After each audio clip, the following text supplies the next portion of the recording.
within 14 days after being gazetted.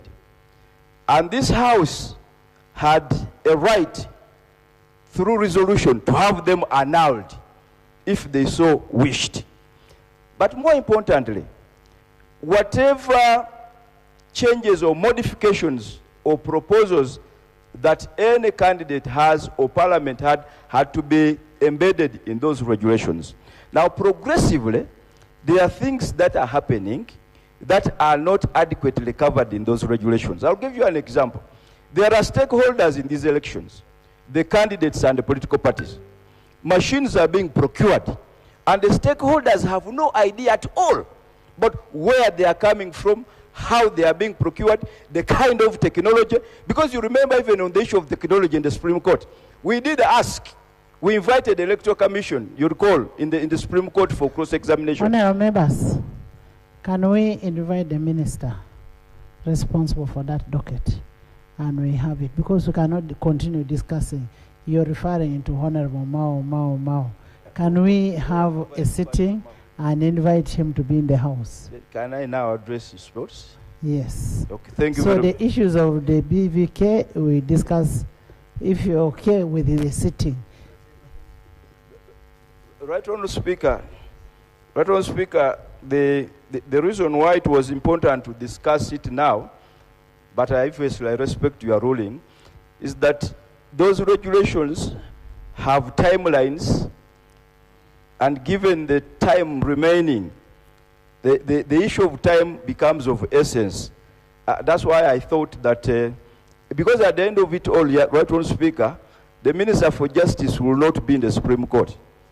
It will be my good friend, Nsumi Kambi, over there, who will be in the Supreme Court. That's why I think it was important for him to use this platform.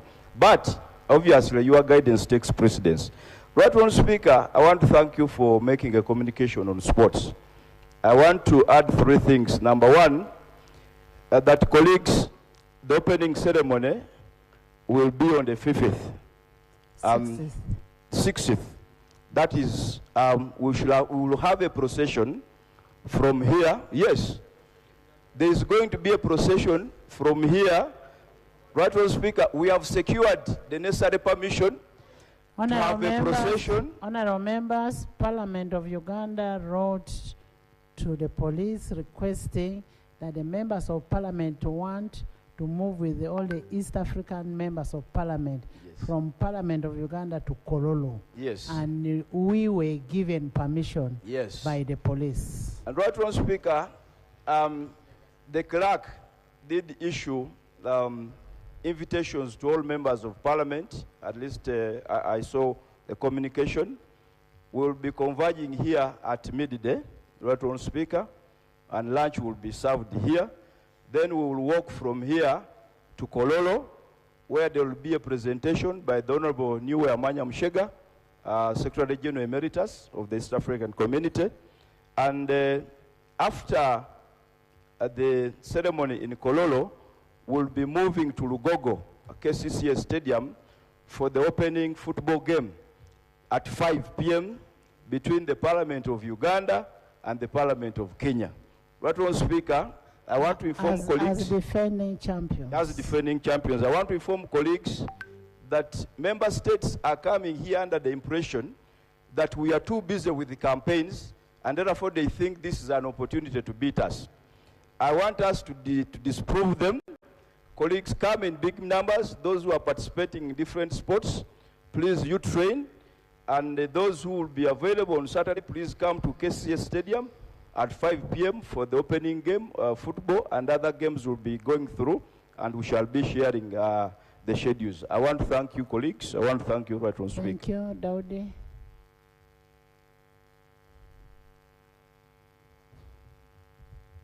Thank you, Right Honourable Speaker. Right Honourable Speaker, I want to talk about the issue of violence that was raised by the leader of the opposition. Madam Speaker, we all need to understand that violence is caused by us, the leaders. I have seen and watched several videos where the leader of the National Unity Platform has clearly stated that the security forces, police and UPDF, do not exceed 50,000 in number. Ugandans are 47 million people. He was encouraging them that if they could rise up, they could overrun the police and the army. Was he saying that in accordance with the Constitution, or he was saying that knowing that he's breaking the law? The same person I saw was the Honorable Rutamaguzi on camera, encouraging people. There's an order. Thank you, Right Honorable Speaker. Honorable Speaker, the Honorable Daudi Kabanda from Kasambia has made a heavy-sounding allegation. He has said that my presidential candidate told people to overrun and I think attack police and the military. Does he have evidence to that effect? I'm hearing some voices that yes, he did. You don't shout from there, you speak on the microphone. No, we have the army. The army have want to say something. Yeah, but Honorable Speaker, you're always telling us this is not a market. People should seek permission and come to the microphone, not screaming from wherever they are seated. Huh?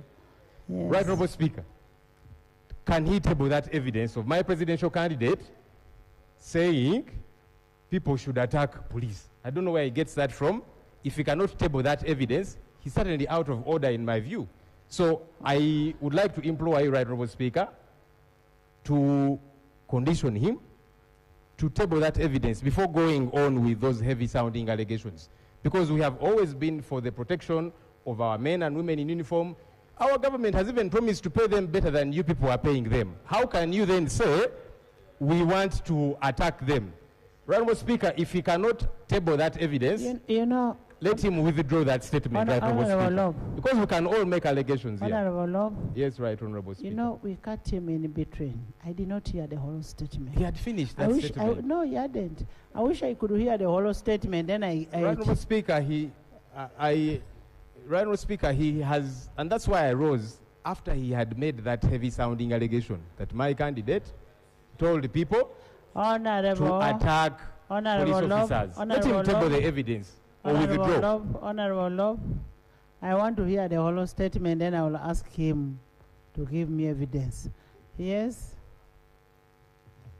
Thank you, Right Honorable Speaker. The same presidential candidate of the National Unity Platform, the videos are there. You are not the speaker. Let me address the speaker. Please continue. The same presidential candidate, the videos are there. If you give me just 20 minutes, I produce those videos to the clerk.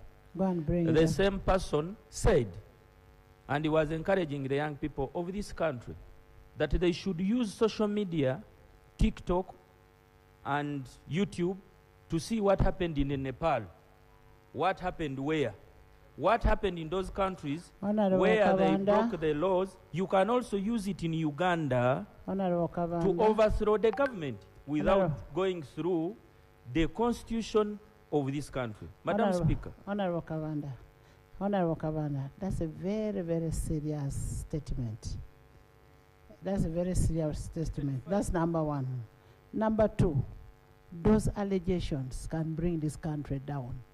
And we cannot allow as a country to be brought down by just mere people who want to stand. Can we have that evidence? Give us, go and bring, I'm giving you 20 minutes. No, 20. Yes. Next item. Right Honorable, I'm moving on a procedural matter. And this is very good, Right Honorable, because when Lopo was making allegations about our candidate, that he said, when these machines don't work, you'll not vote. We didn't ask for evidence. He did not table any evidence. No. Can he table the evidence? The presidential candidate of the NRM has not said that. I said it was a hearsay. If they are talking about it, it's a hearsay. If he had written it, and he does not, he's not responsible for elections in Uganda. It is Electoral Commission that is responsible to carry the elections in Uganda. So leave my presidential candidate. Next item. Next item. Item 3 on the order paper, laying of papers, 3.1, supplementary expenditure schedule number 1 for the financial year 2025-2026.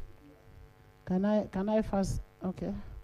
Honorable members, pursuant to Article 156(2) of the Constitution of the Republic of Uganda, 1995, and Section 24 of the Public Finance Management Act, 2015, and Rule 160 of the Rules of Procedure, I will invite the Minister of Finance, Planning and Economic Development to lay the supplementary expenditure 1 for financial year 2025-2026. Thank you, Right Honorable Speaker. Right Honorable Speaker, I beg to lay on the table the supplementary schedule number 1 for financial year 2025-2026. I beg to lay. Thank you, honorable members. This particular supplementary expenditure schedule was delivered in my office on 26th November 2025, at the time when we had recess, and I know we still have recess. We're only having a brief sitting, unless the law says we continue sitting up to the end of the month. And however, considering the urgency of the supplementary and the prevailing electoral process calendar, I administratively referred the supplementary to the budget committee to enable them to process. Honorable members, you recall that this House has previously relied on the precedents that has been made in this House, and based on Rule 8 of the Rules of Procedure, where you have an emergency, you can do administrative referral, and then the House will process it after.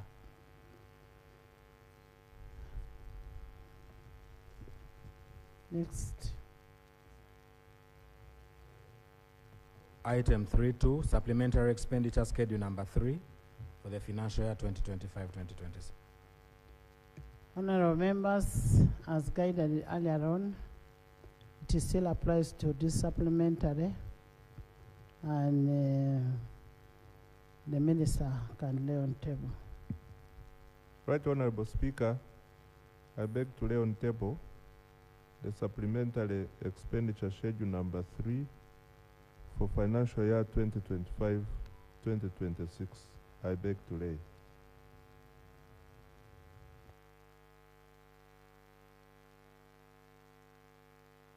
Item 3.3,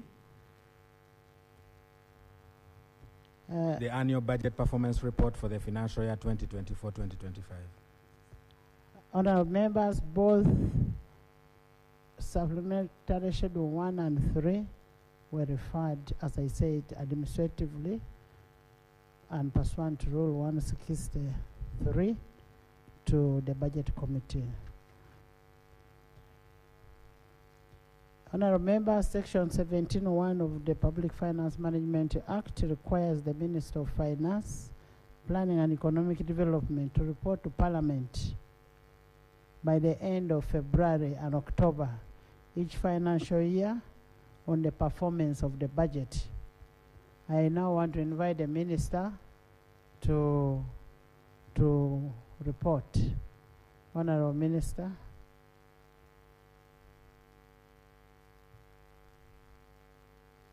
Madam Speaker, I beg to lay on the table the annual budget performance report for financial year 2024-2025. I want to start with volume 1, which covers all programs and votes between vote 001 and vote 016. I beg to lay. Thank you. Then volume 2, starting from vote 017 to vote 125. I beg to lay. Thank you.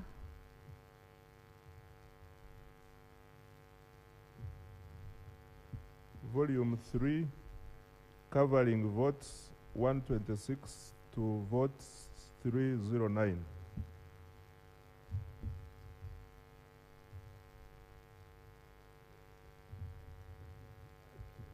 Then lastly, volume 4, covering votes 310 and all local government votes. I beg to lay, Right Honorable Speaker. Thank you, honorable members. Pursuant to Rule 179H, the rules of procedure, the report stands referred to the Budget Committee for consideration. Yes, procedure. Right Honorable Speaker, the Honorable Ibrahim Semujunganda is on record for having accused us of being unable to read these big volumes, and particularly saying that we need people who are intellectually apt, and he was specifically attacking our different internal electoral commission processes and the candidates that had qualified for the different parliamentary positions. And he's a member of the Budget Committee. Right Honorable Speaker, is the minister in order to present very big volumes where one of the members, is it procedurally right for the minister to produce very big volumes when he's aware that some people, especially in the next parliament, may not be in a position to read those volumes? Is it procedurally right? Why are you legislating in anticipation? You mean that next parliament is only going to bring equivalence? No. Next. Item 3.4, the annual macroeconomic and fiscal performance report for the financial year 2024-2025. Honorable members, Section 18(1)A of the Public Finance Management Act, election economic and fiscal update, not earlier on for the 4 months before the polling day. The performance, I want to invite the minister to come and lay on table.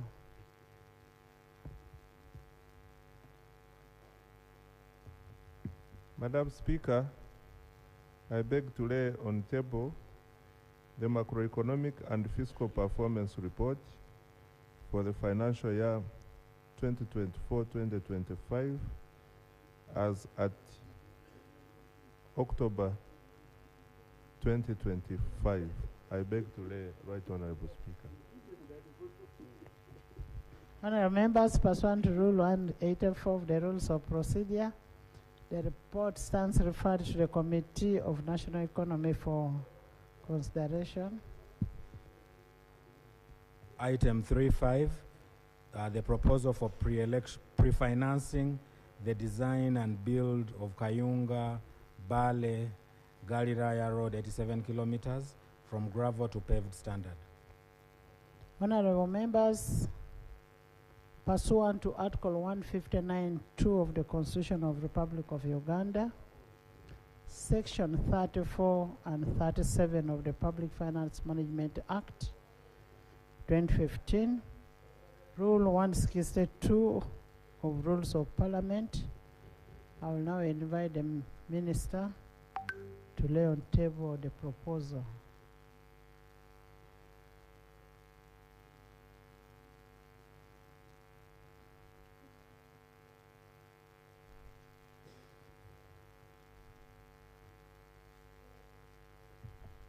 Madam Speaker, I beg to lay on table the proposal to pre-finance the design and build of Kayunga-Bale Galilaya Road, 87 kilometers from gravel to paved standard. I beg to lay. Thank you. This stands referred to Committee of National Economy for consideration. Pursuant to Rule 162.2. I can see the Bale Member of Parliament. The Bale Member of Parliament. No, that is for Honorable Lugolobi. Honorable. I've not given you.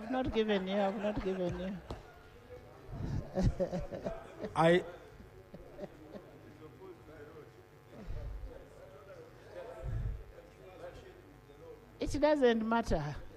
It is your constituency. It's your constituency.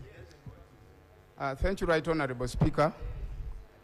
I stand to appreciate the proposal and to enlighten the public that the request being laid in here on the floor of Parliament is going to serve a connectivity purpose of northern Uganda to central region, and the Kayunga district is in a strategic location of the central heart of Uganda. So the request being laid in here, I hereby support it on behalf of the people of Bale, Kayunga district, central region and the north for strategic purpose, development, and any other factor as may be outlined. Thank you so much. And honorable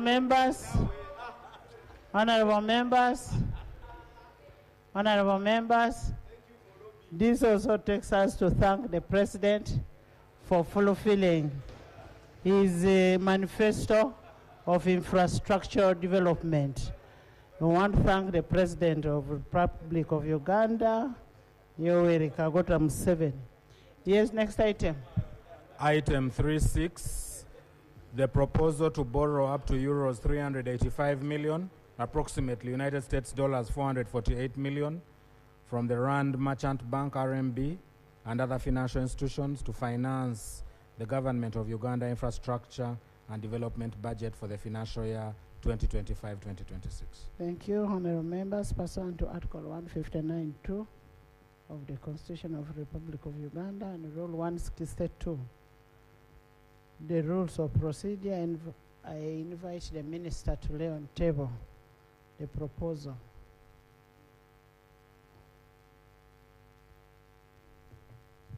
Right Honorable Speaker, I beg to lay on table the proposal to borrow up to euros 385 million, approximately 448 million US dollars from the Rand Merchant Bank and other financial institutions to finance the government of Uganda infrastructure and development budget for financial year 2025-2026. I beg to lay. This stands referred to the Committee of National Economy as per Rule 162.2 of the rules of procedure.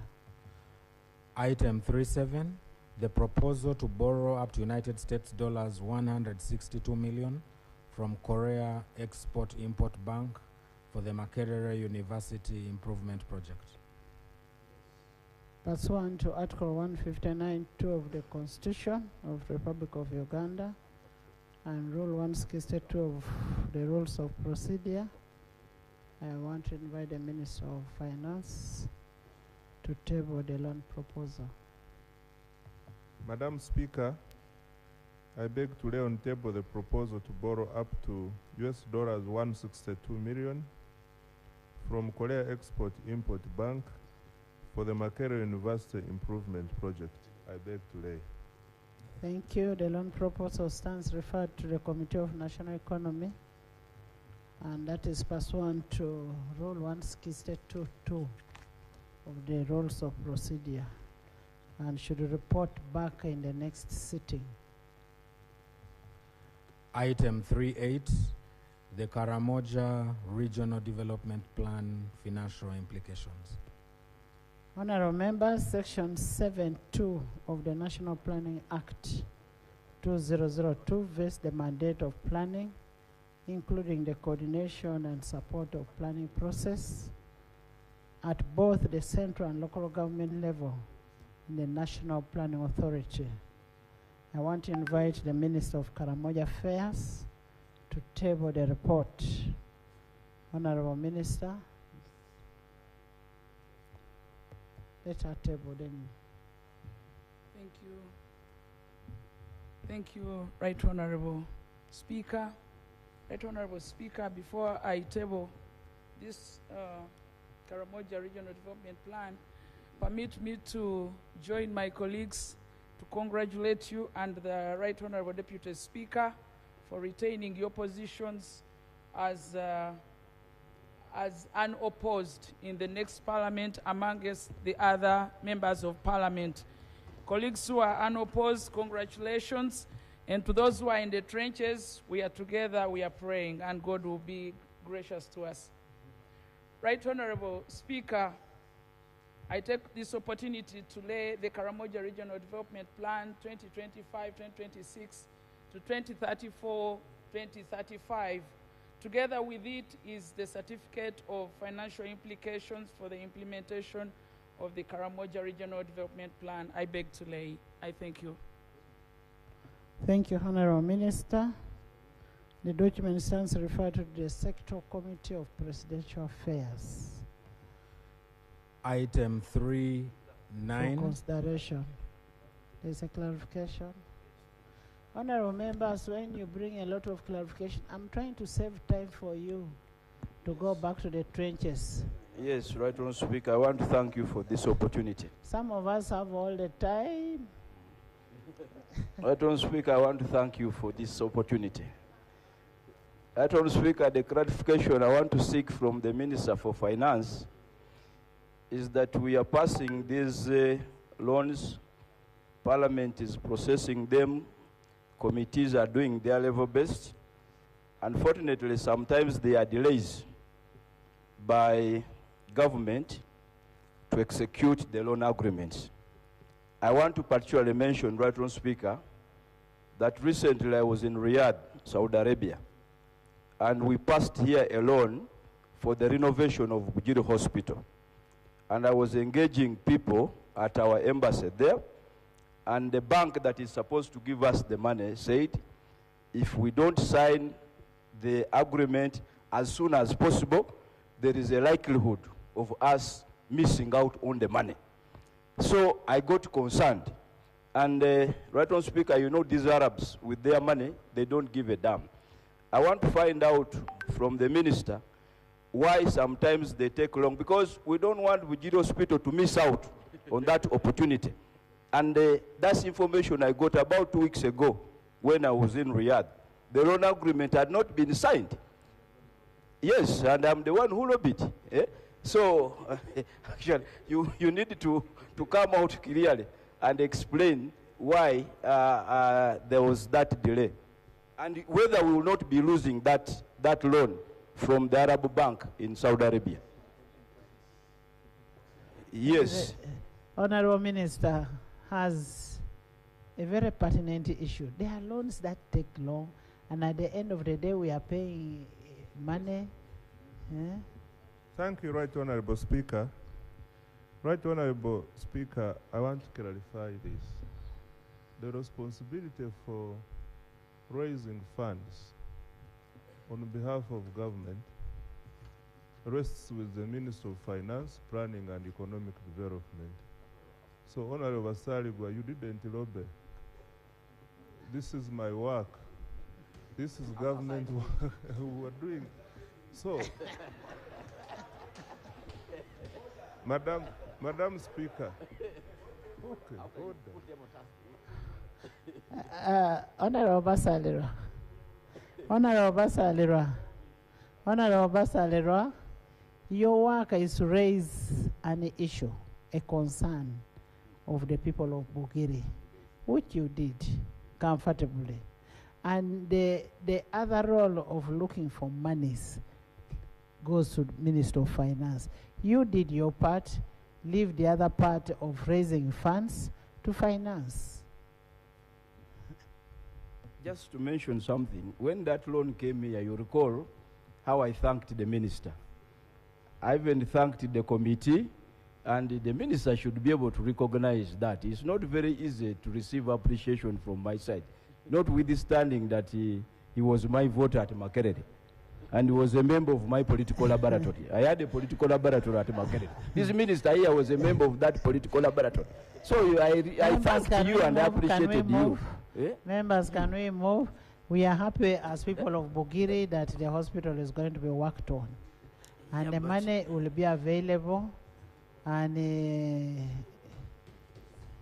yes, Honorable, next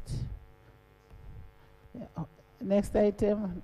Doctor will give you next item. Item 3.9, the interpretative declaration, reservations by the Republic of Uganda on the partnership agreement between the European Union and its member states on the one part, and the members of the Organization of the African, Caribbean, and Pacific States on the other part, Samoa Agreement.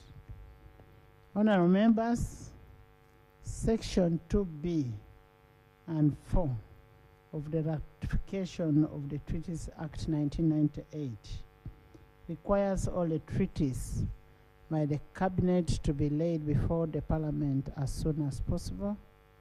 I will now invite the Minister of Foreign Affairs or acting to table the Samoa Agreement.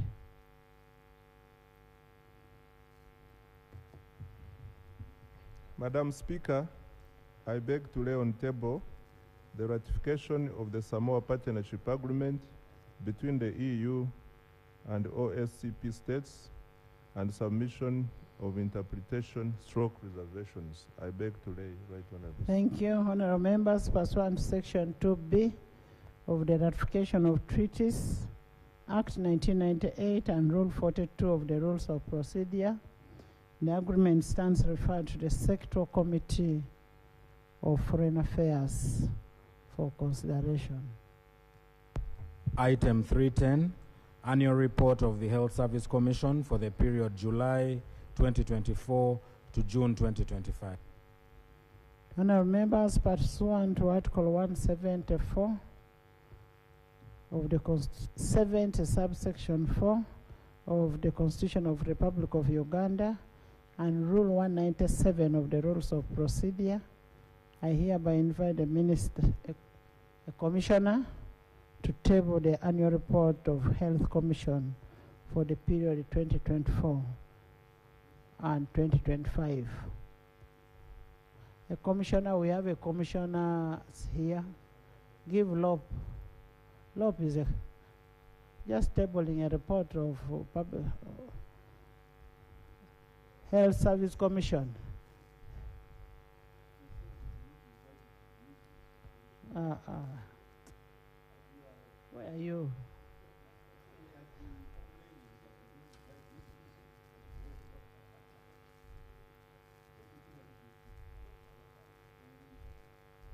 You leave my love.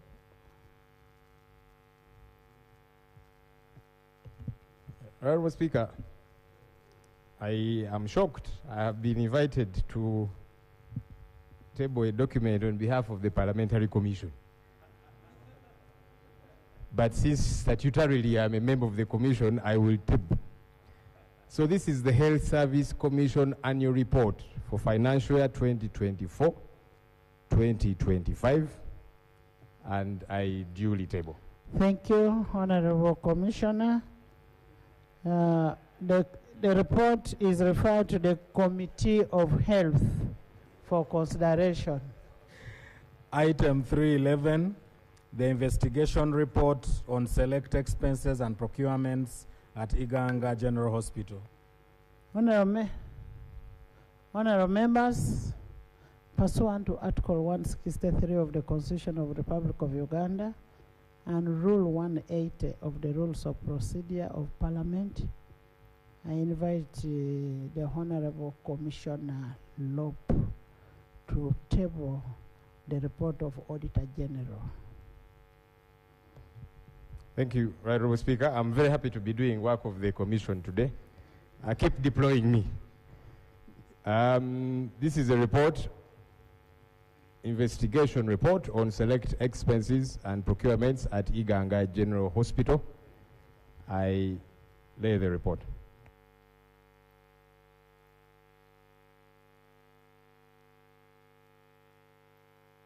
Honourable members, the report stands referred because of the nature of the report.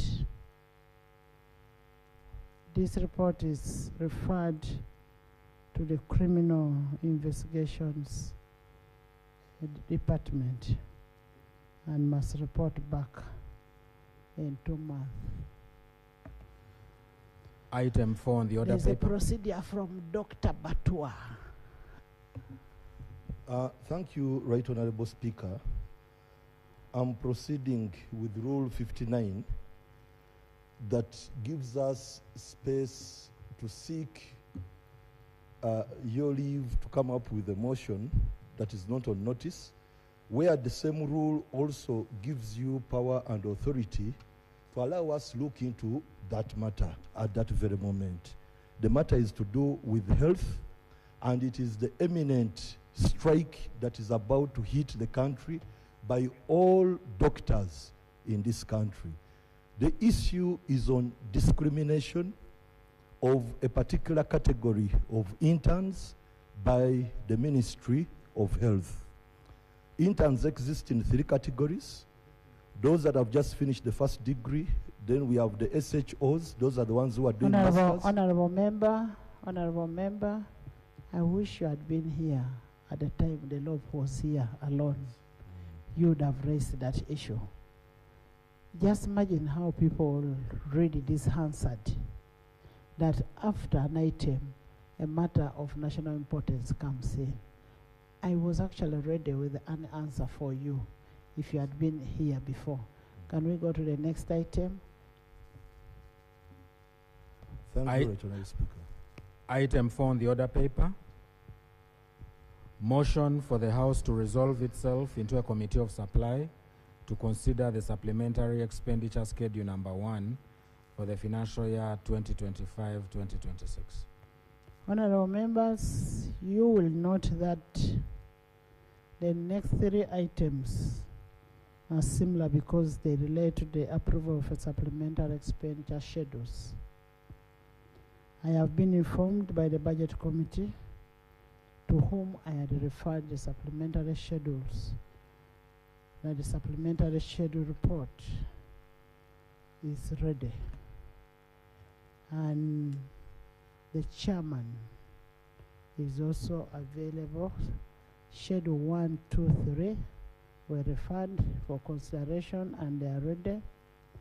The minister is available to move the 3 motions successively, justify all of them so that we can receive a consolidated report. The House will then supply each schedule independently. Honourable members, pursuant to Article 156(2) of the Constitution of the Republic of Uganda and Section 24 of the Public Finance Management Act 2015, Rule 160 of the Rules of Procedure, I will now invite the Minister of Finance, Planning and Economic Development to move a motion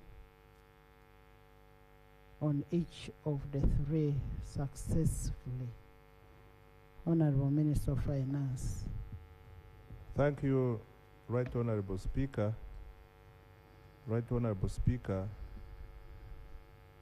I beg to move a motion for the House to resolve itself into a committee of supply to consider supplementary Schedule 1 amounting to Uganda shillings 1.650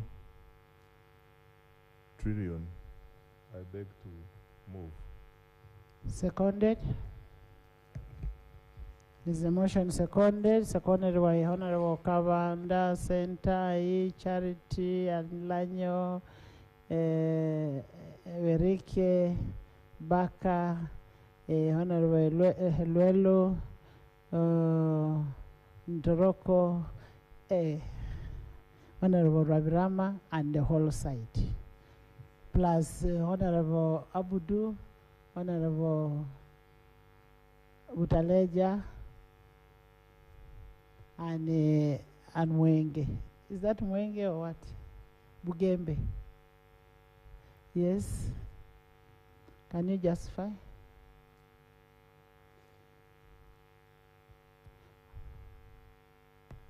Honorable Kinto, I thought you had shifted this side. Right Honorable Speaker, Section 24 of the Public Finance Management Act states that the total supplementary expenditure that requires additional resources over and above what is approved by Parliament shall not exceed 3% of the total approved budget for that financial year without approval of Parliament. Madam Speaker, pursuant to this section, we have incurred expenditures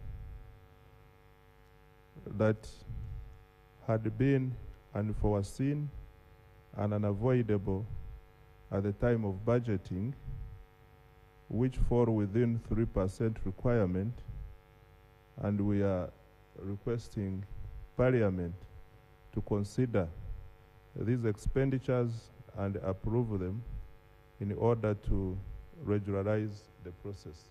Madam Speaker, this schedule was referred to the committee, and in the interest of time, I beg that the detailed information comes in the committee report. I thank you. Thank you. Can you now move for Schedule 2? Right Honorable Speaker and colleagues, I beg to move a motion for the House to resolve into a committee of supply to consider the supplementary schedule number 2 amounting to Uganda shillings 1.696 trillion. I beg to move. Seconded. Schedule 2. Honorable Charity, Honorable Alanyo, Honorable Sentai, Honorable Elwelo, Honorable Kavata Daudi, Honorable Rokajara, Honorable Tiang, David, Daudi, Ndoroko, Honorable Bright, Margaret, Wilson, Bianyima Nathan, the elders, Agava,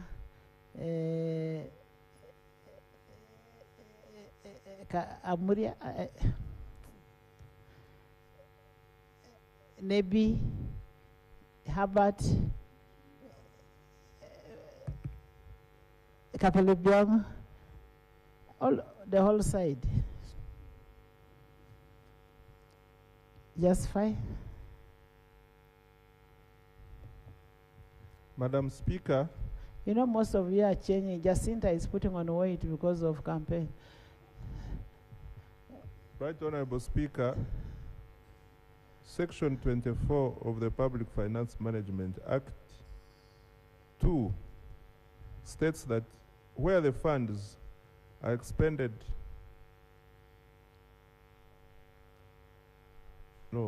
Section 24 requires that where the government wishes to spend money over and above the 3%, it should first seek approval and authorization by Parliament. Madam Speaker, in this financial year, we have a funding gap in the road sector amounting to 1.69 trillion, which we would like to cross, and this is why we prepared Schedule 2, seeking Parliament to give us authority to budget for the road sector an amount amounting to 1.69 trillion, and these funds shall be directly spent on the road sector without any other government expenditure. Thank you. Thank you. The supplementary is for the road sector.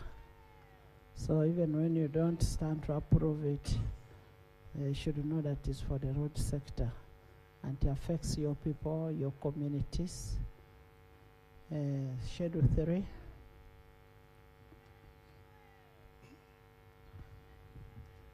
Right Honorable Speaker, I beg to move that this House resolve itself into a committee of supply to consider supplementary schedule number 3 amounting to 2.906 trillion.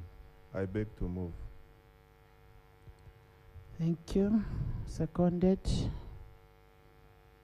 That is Schedule 3. The money is meant for Electoral Commission. Seconded by the whole team. Even Buyende is here. Salongo is here. Ayeko.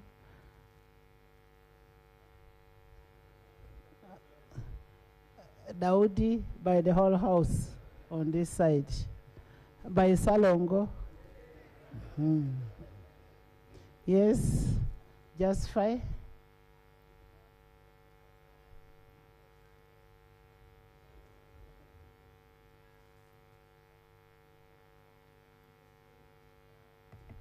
Thank you, Right Honorable Speaker. Schedule number 3 is also over and above the 3% rule and requires approval by Parliament before we spend. Briefly, the main expenditures here is the Electoral Commission to enable the Commission complete the expenditures for the elections, and also we have statutory expenditures under Treasury operations, which we must also meet, and the other expenditures under Ministry of Defense, among others. Madam Speaker, I pray that the House considers these 3 schedules so that we are able to facilitate the government to continue meeting its obligations. I thank you very much. Thank you. Thank you, Honorable Minister. As I said before, that we shall have a consolidated report to this effect. And I want to invite the chairperson of budget to come and present a consolidated report on the 3 schedules, Schedule 1, 2, and 3.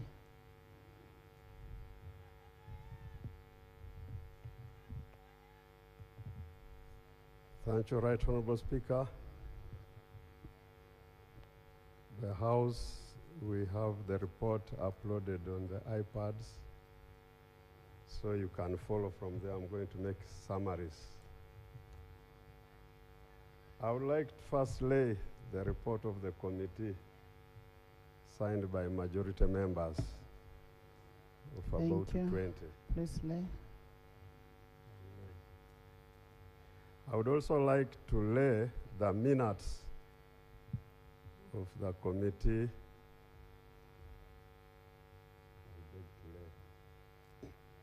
Right Honorable,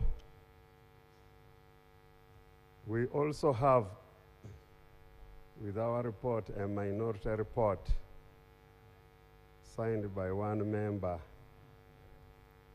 Honorable Semuju Ibrahim, Shadow Minister for Finance. I beg to lay. Thank you. Right Honorable and colleagues, the schedules were referred to the committee, and committee managed to Honorable constitute. Chair, can you lay a letter of referral too? Yes, there was a letter of referral of Schedule 1 and 3 to the committee to constitute a process. I beg to lay. By yourself. And continue. Right Honorable Speaker and colleagues, now that you are aware that the committee had to process a report for Schedule 1, Schedule 2, and Schedule 3, all totaling 8,104,390. The methodology, as usual, is by interaction and scrutiny of documents provided within the law. So the committee scrutinized a number of documents, including the Constitution, and interacted with a number of relevant stakeholders. The committee went ahead to examine the legal framework and found that the supplementaries fall within the requirements of the law as per the Constitution, Article 156(2) and the Public Finance Management Act. So it passed that test. The committee, therefore, required to know the source of funding for the supplementary.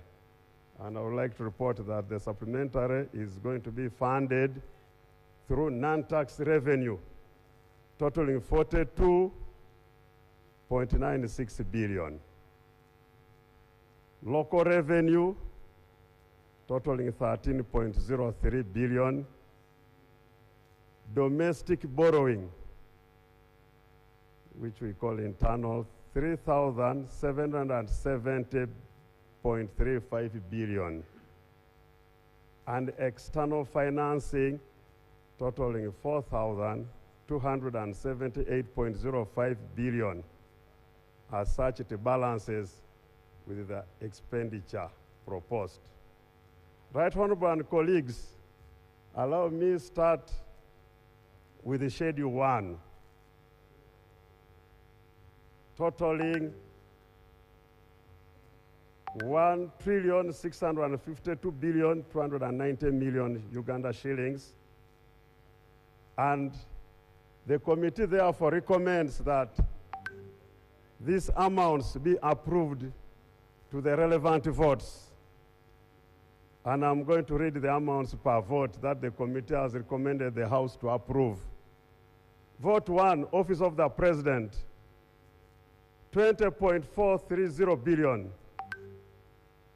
State House, 300 billion. Office of the Prime Minister, 1.195 billion. Ministry of Defense and Veteran Affairs, 565 billion. Ministry of Foreign Affairs, 3 billion. Ministry of Finance, Planning and Economic Development, 81.6 billion. Ministry of Agriculture, Animal Industry and Fisheries, 103,482,000,000. Colleagues, take note here that this money includes 79, so I beg your pardon, 79.46 billion for procurement of handy hose for 7 million households.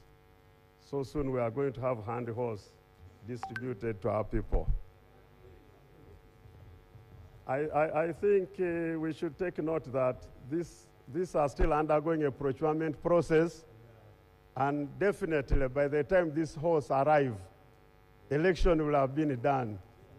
Therefore, this is not meant just for campaigns, but for production, to increase output production in the country.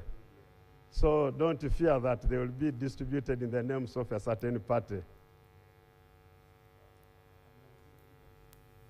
Thank you very much. To increase output. Ministry of Local Government, 5.4 billion.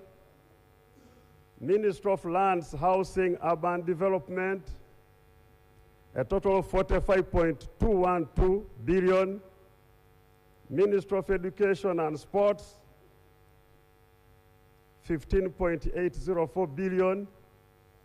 Ministry of Health, 17.95 billion.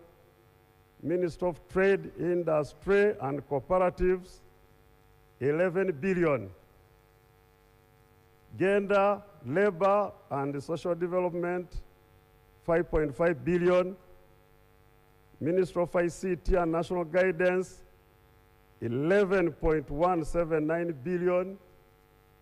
National Medical Stores, aware that there was a withdrawal of support from USAID, Gavi.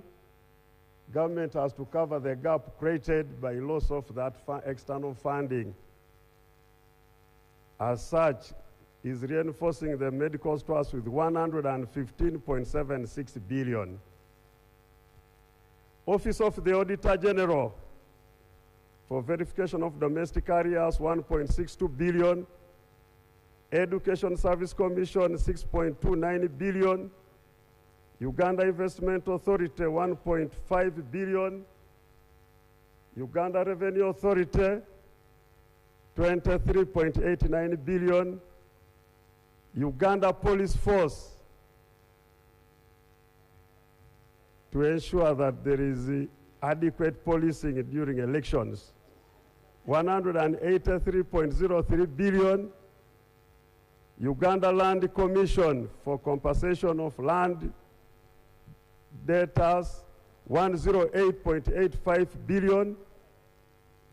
Uganda missions at the United Nations in New York, 1 billion shillings. Various local governments for unspent funds the previous year, amounting 15.59 billion.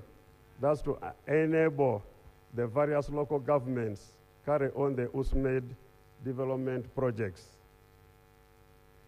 Right Honorable Speaker and colleagues, all that read comes to a total of 1,652,290 million Uganda shillings as supplementary schedule number 1, which the committee recommends the House to approve. I beg to move for schedule 1.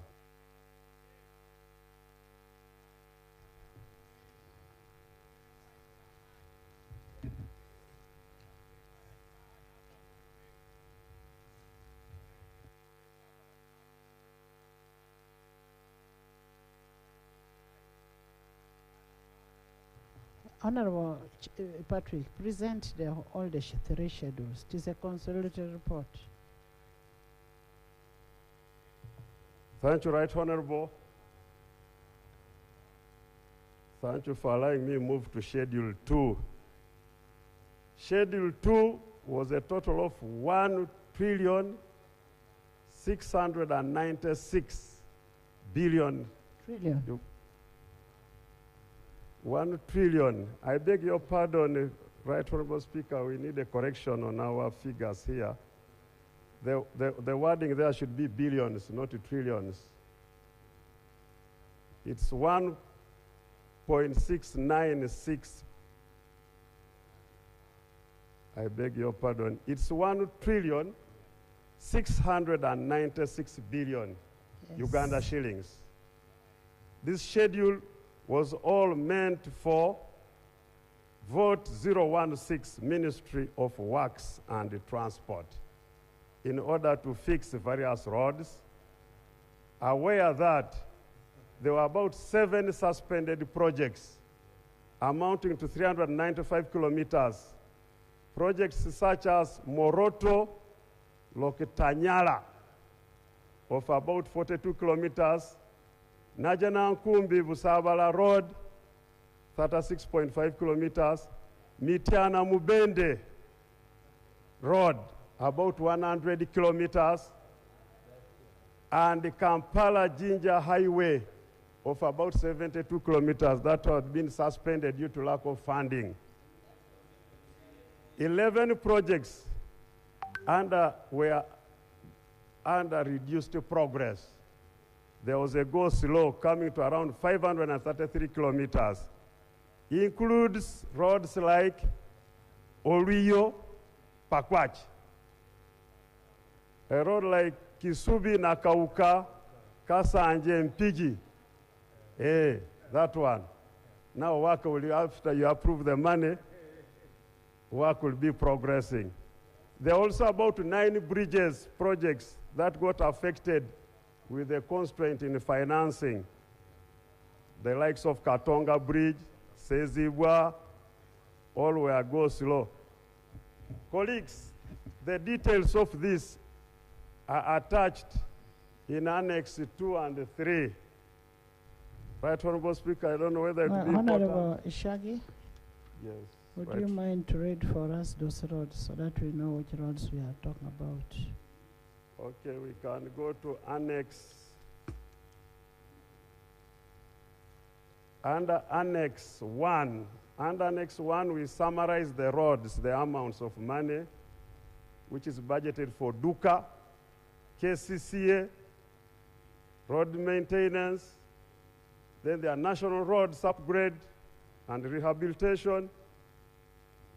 There are also ferry operations here of about 12 billion. So some of the roads, Fort Portal Bundibujo, Lamia, we know that road. There was an estimate of 118 billion. And for this year, the requirement to do the phase for this year is 50 billion. However, there was nothing provided in the budget. Gulu Atiaka Nimule Road, it's going in a bad shape. Mubende Chenjojo, Ntunga Morukungiri. There is also a section, completion of the road, Tororobusia. Najanankumbi Busabala Road. Renkunye, Apache Lira, Puranga. So, Honorable Mara, thank you for lobbying. Luero, Butalangu Road. So, Koboko Yumbe Moyo. You know that road when you leave Koboko via Yumbe headed to Moyo, it's for upgrade. So money is being provided and Yumbe Yure. Kisubi Nakauka, Nakauka Maya, Nakauka Natete, Nakauka Kasanje Maya, and Nakauka Buaya, all those roads. The money is here. Once we approve, we're in business. We also have critical oil roads. There are also critical oil roads like Kaboya, Buhuka, Kihura, Rwamwanja, Kahunje, Bwinzi Mpala, Namagumba, Budadiri na Lugugu. Hey, these people from Bale. The road is there to be completed. Moroto, Lokitanyala, Kira Matuga Road. Honorable Semuju, thank you for lobbying. Kabale Bunyonyi. Kabale Bunyonyi Road, that's a tourist road, up to Kisoro Mahinga. Busega Mpigi Express Highway, we need that one badly. There is a road from Muyembe to Nakapiripirit. Lusalira, Nkonge, Lumegere to Sembabule. Kabanda is in business. Thank you for lobbying. Namuga. Okay. You see, NRM government doesn't discriminate. So now Namuga Road is here. Iganga Buropa Kamuli. Iganga Buropa Kamuli. You connect properly. This is for the former speaker. And the current speakers implemented. Thank you for lobbying. There are also critical roads like Kabale, Kizirafumbi, Nyairongo, Kyaruseha, Masindi Biso.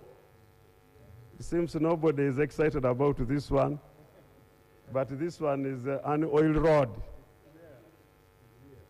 Also, there is a section enabling access to Kabale International Airport of about 3.2 kilometers. Kauku, Bweranga Road. Bwerenga Road. Oh, Honorable Nalwima, congratulations.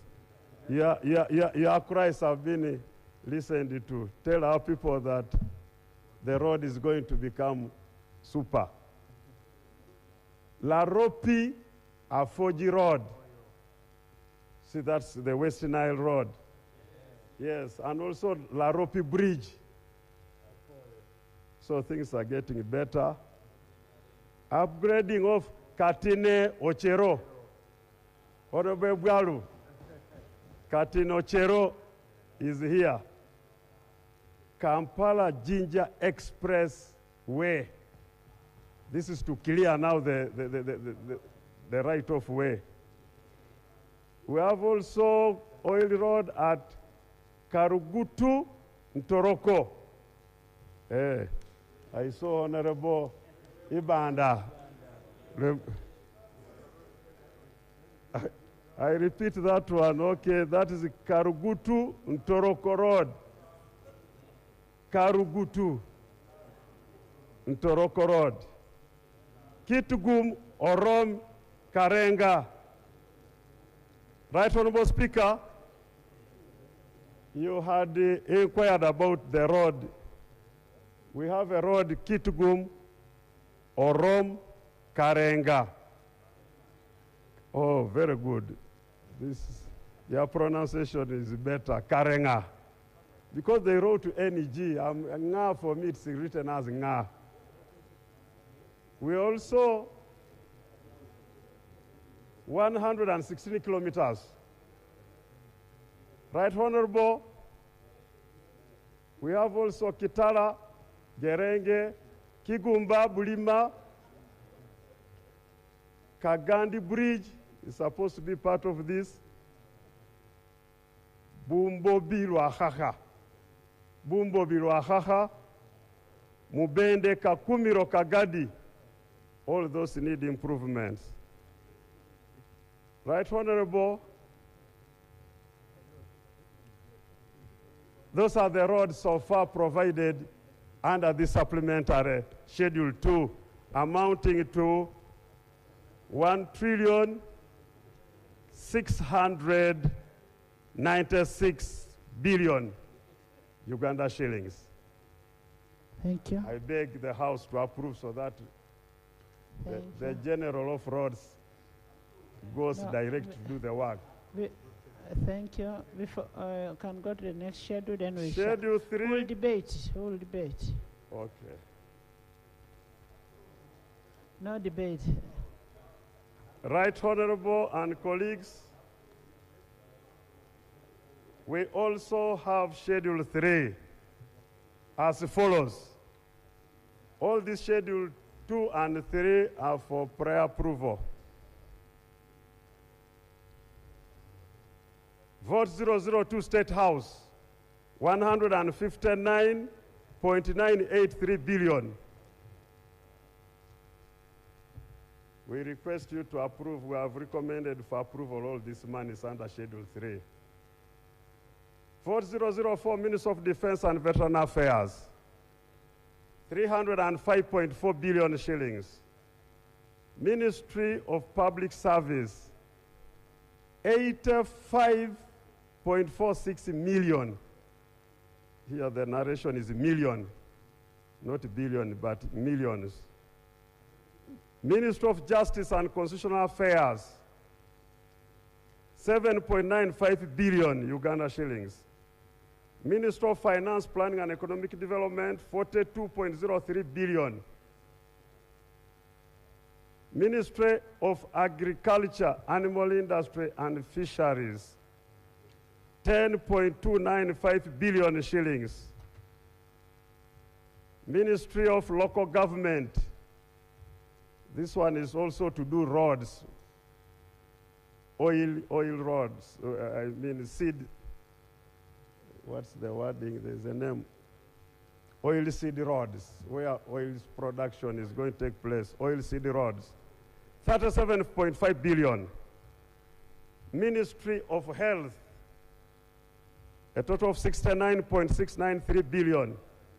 Colleagues, I would like us to take a note of this. Ministry of Health procured a number of ambulances scattered around the country. However, operationalization of these ambulances has become a problem in the forms of fuel, repairs, maintenance.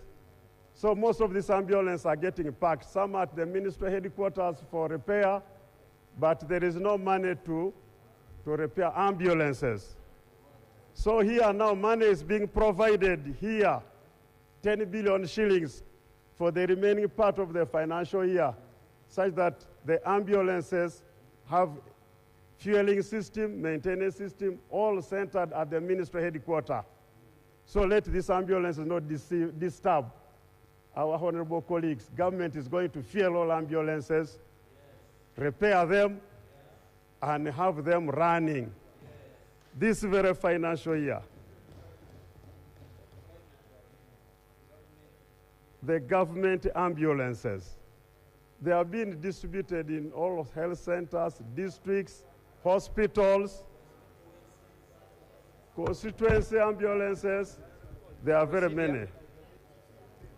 Ministry of Trade, Industry, Cooperatives, 37 billion shillings for expansion of Soroti and capitalization of Soroti Fruit Factory.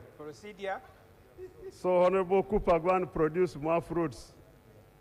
Ministry of Works, again, colleagues, Ministry of Works, an addition of 696.451 billion shillings. Ministry of Energy, I beg your pardon, under Works, one may wonder how that money is. Again, we have procurement of aircrafts to add our fleet, because the business is booming, but we have a very small fleet. So it's causing a lot of inefficiency in operations. So if we procure more aircrafts, then we shall be making profits.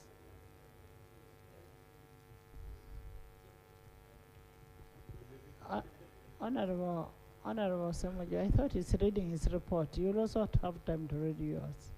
No, a report from a committee is a report from a committee. What the chairperson of the committee is doing is to make promises outside of what was presented. Even calling names, Semuju begin celebrating, Okupa begin celebrating. Is the chairman of the budget committee proceeding well by, first of all, purporting to be the Minister of Finance, speaking with the authority that these things are going to be done, but also diverting from a report that he's reading? Is he proceeding well, Madam Speaker? Honorable Semujo, the chairman is doing a very, very good job. And by being a chairman of budget, just know that he has a lot of authority, and just know he's unopposed. That's why he's taking all his time. Thank you very much, Right Honorable, for that wise ruling. You needed to have also added to him that this authority also, I'm also the uncle of the Speaker. So allow me to enjoy the authority for now. Right Honorable and colleagues, government is also going to recapitalize Uganda Railway Corporation with about 100 billion. So, vote 017, Minister of Energy and Mineral Development, 188.65 billion. All this is going to increase the connectivity for electricity around the country. So once this money is there, more connectivity is going to take place. Minister of Water and Environment, 52.96 billion for urban water, SCAP 100, where they are going to connect 75 smaller towns and rural growth centers, and also they plan to connect about 156 villages around the urban centers. They are going beyond the urban centers, those villages near the centers. So all that are going to be provided with the water pumped and with the solar panels driving the power. Minister of Tourism, Wildlife and Antiquities, 6 billion shillings. Electoral Commission, vote 102. 469.5 billion shillings. So this money will enable the commission production of ballot papers, biometric voter verification system,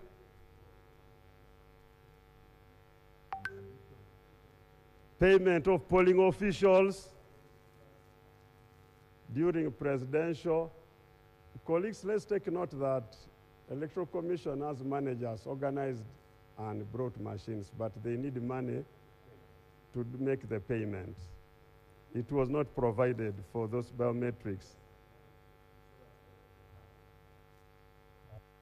Right, Honorable Speakers, just as a clarification from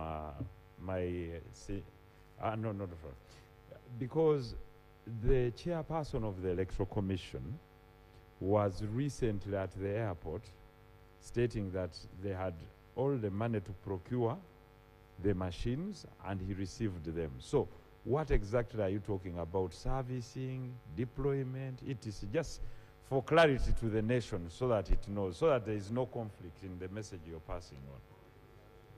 Thank you. You're exactly saying the right thing. But where you need more clarification, in management, there are things you do first. There are things you do even if you don't have money. There are things which you can front load. There's money which is front loaded. There's money which is supposed to be spent later. So you go for those things which take time to be delivered and to be verified. So Electoral Commission in their management arranged not to firefight towards the end of elections. So when this money is approved, it goes to fill that hole. But the purpose is clear, yes. Thank you. Uganda Heart Institute is being provided with 40 billion in order to carry on the construction of the Heart Institute at Naguru. National medical stores, aware again that there was a cancellation of money in Gavi, USAID, withdrawal of USAID, needed money to support our people. 269.777 billion Uganda shillings. National Information Technology, 185.289 billion shillings. Uganda National Examinations Board for construction of a digital center, 28.5 billion shillings. Treasury operations, 1,850 billion Uganda shillings. This one, colleagues, take note that in the last financial year, there was money which was budgeted for external funding. This external funding was not delivered, it did not come in at the right time. Therefore, Bank of Uganda advanced government this amount of money for the expenditures that had been planned. Now that this money arrived after closure of the financial year, so we need to approve this money so that government, through treasury operation, pays Bank of Uganda in order to remain a credible borrower. Office of the Auditor General, 5.8 billion for ICT. National Identification and Registration Authority, NIRA, 67.753 billion. Uganda Prisons Service, 21.68 billion shillings. Internal Security Organization, 41.889 billion shillings. Moroto Regional Referral Hospital, 249 million shillings. Our consulate in Guangzhou for construction of a chancery building, 14.211 billion shillings. We have various local governments which have money like local revenue, unspent balances from the U-Gift, and reimbursement of VAT for the operations. So various local governments will get 148.239 billion shillings. Right Honorable Speaker and honorable members, I therefore request the House approves a supplementary expenditure under Schedule number 1, 2, and 3 for financial year 25-26, amounting 80,104,390,000,000 Uganda shillings. I beg to move. Thank you so much, Chairman. And as you had said before, that we have a minority report from one of the members.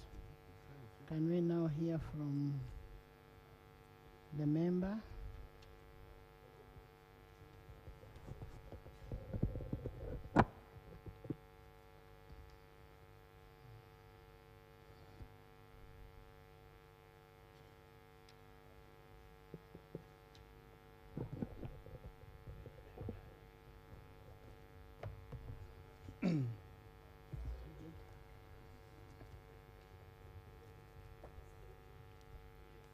Madam Speaker and honorable members, I have outlined the areas of dissent. One is the procedural irregularity of supplementaries to committee before they are tabled in Parliament. The overall size and character of the supplementary request,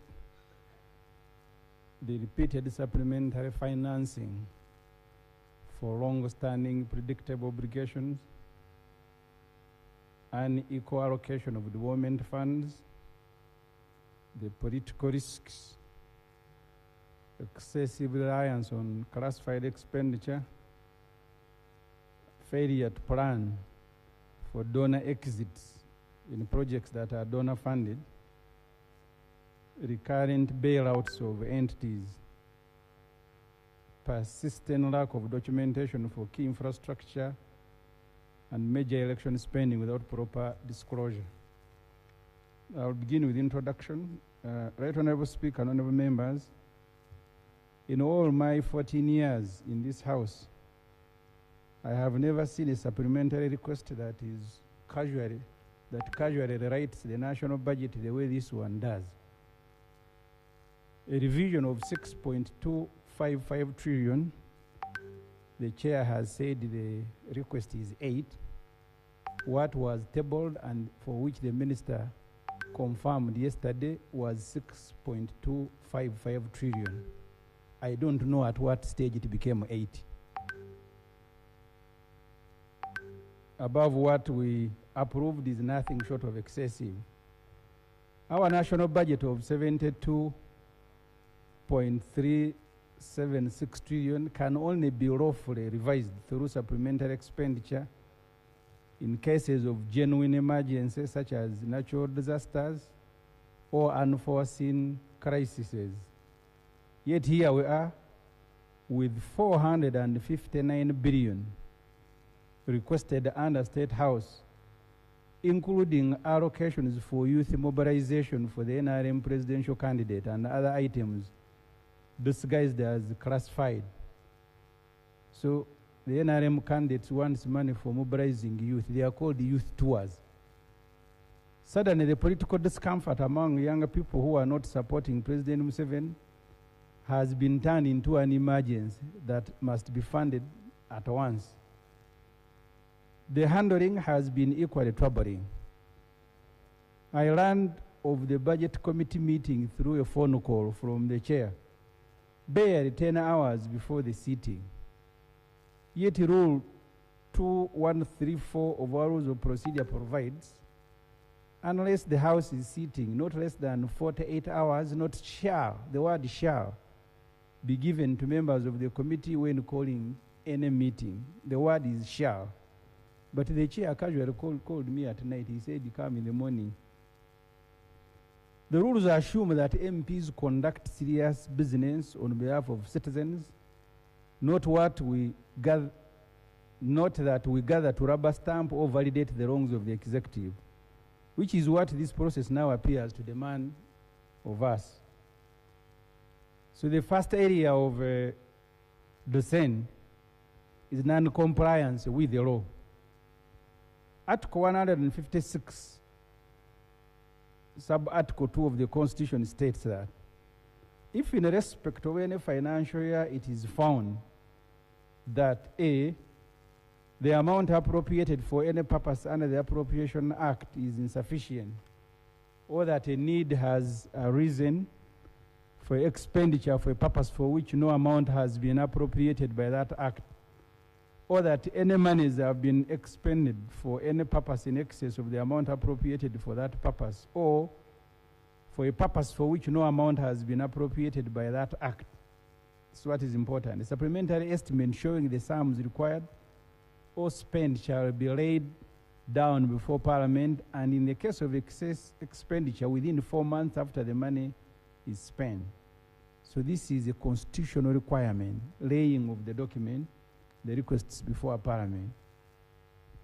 The Public Finance Management Act, Section 24, is clear on how supplementary budgets are processed. It states, the total supplementary expenditure that requires additional resources over and above what is approved by Parliament shall not exceed 3% of the total approved for that financial year without approval of Parliament. Section 24(1) states that where funds are expended under subsection 1, supplementary estimate showing the sum spent shall, this is a law, it's not a rules of procedure. The law says shall be laid before Parliament within 4 months after the money is spent. Rule 160 of our Rules of Procedure states that the minister responsible for finance shall, and you can see from the Constitution, shall, to the Public Finance Management Act, shall, to the Rules of Procedure, shall, in accordance with Article 156(2) of the Constitution and Section 24 of the Public Finance Management Act, present before Parliament supplementary estimate on behalf of the President.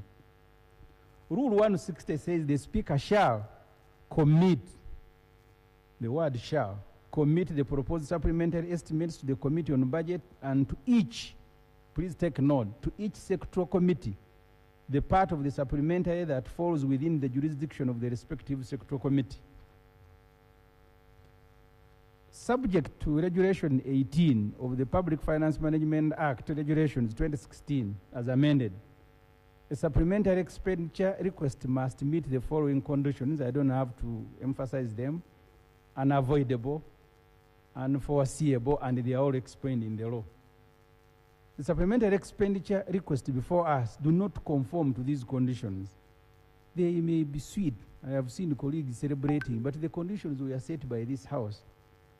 Right Honorable Speaker, these are the provisions of the Constitution and the statutory procedures laid out for processing supplementary estimates. Perhaps the Speaker did not fully consider these constitutional requirements when she received and referred the supplementary request to the Budget Committee. Knowing that the requests had not been properly presented to Parliament, the chair of the committee should have immediately drawn the Speaker's attention to these provisions. Since this did not happen, the Speaker now has no option but to adjourn this matter to allow the proper process to be followed. Because this is what the Constitution, you can suspend the rules, you can't suspend the Constitution. You cannot suspend the Public Finance Management Act. Don't stampede Parliament. That's what the Constitution and the Public Finance Management Act says. The role of the sectoral committees. Supplementary requests from ministries and agencies are supposed to be scrutinized by sectoral committees, which on behalf of Parliament supervises these sectors. This is not a ceremony, but a safeguard for citizens' hard-earned taxes. There are more than, I put 50, but 100 agencies requesting for supplementary budgets. Sectoral committees are required to scrutinize these requests and report to the Budget Committee within 14 days. We received these requests, I don't know, maybe on Sunday, because on Monday, and then the following day the chair was calling a meeting. So the requirement is that you refer portions to sectoral committees for scrutiny before you authorize. The Budget Committee has no capacity to inquire into the details of all these requests. You needed to be in the South Committee room where we sat to witness the stampede firsthand. All these agencies streamed into the room and crowded the corridors. This should never happen again, Right Honorable Speaker and members. The MPs on the Budget Committee who arrived from up country in the morning and went straight into the meeting were visibly tired. Even when I pleaded with the chair that we were tired, he simply said, "Let us go ahead." Some ministries and agencies appeared with no written briefs at all. Others came with loose sheets of paper. Some simply recited figures with no clear explanation of how they arrived at them. This is unacceptable. Before you approve expenditure, you are supposed to look at the procurement plans and work plans under Section 12 of the Public Finance Management Act. That's what we did when we were passing the budget. That's what should be done. The Budget Committee sat for about 8 hours yesterday. It is not possible that it scrutinized all these documents, and the rule on referral is very clear. These are referred to you for scrutiny, not just for coming here and you repeat what the minister has given you. This practice creates room for abuse. Figures can change, like you have seen them actually changing. The minister brought 6 trillion, the chair is reading 8. Even me, a member of the committee, senior member, I don't know how they rose from 6 to 8. Items can be smuggled in or removed before formal tabling. Yesterday, we even had a throat food factory with no money, with no source of money, but it had also been put here. Uganda cannot manage trillions of shillings through informal briefings and hurried presentations. We must insist that the minister tables the documents properly before Parliament and only then refers them to the committee. Anything else compromises transparency and exposes public funds to risk. Any attempt to process these supplementary requests amounts to overthrowing the Constitution, the Public Finance Management Act, and our rules of procedure.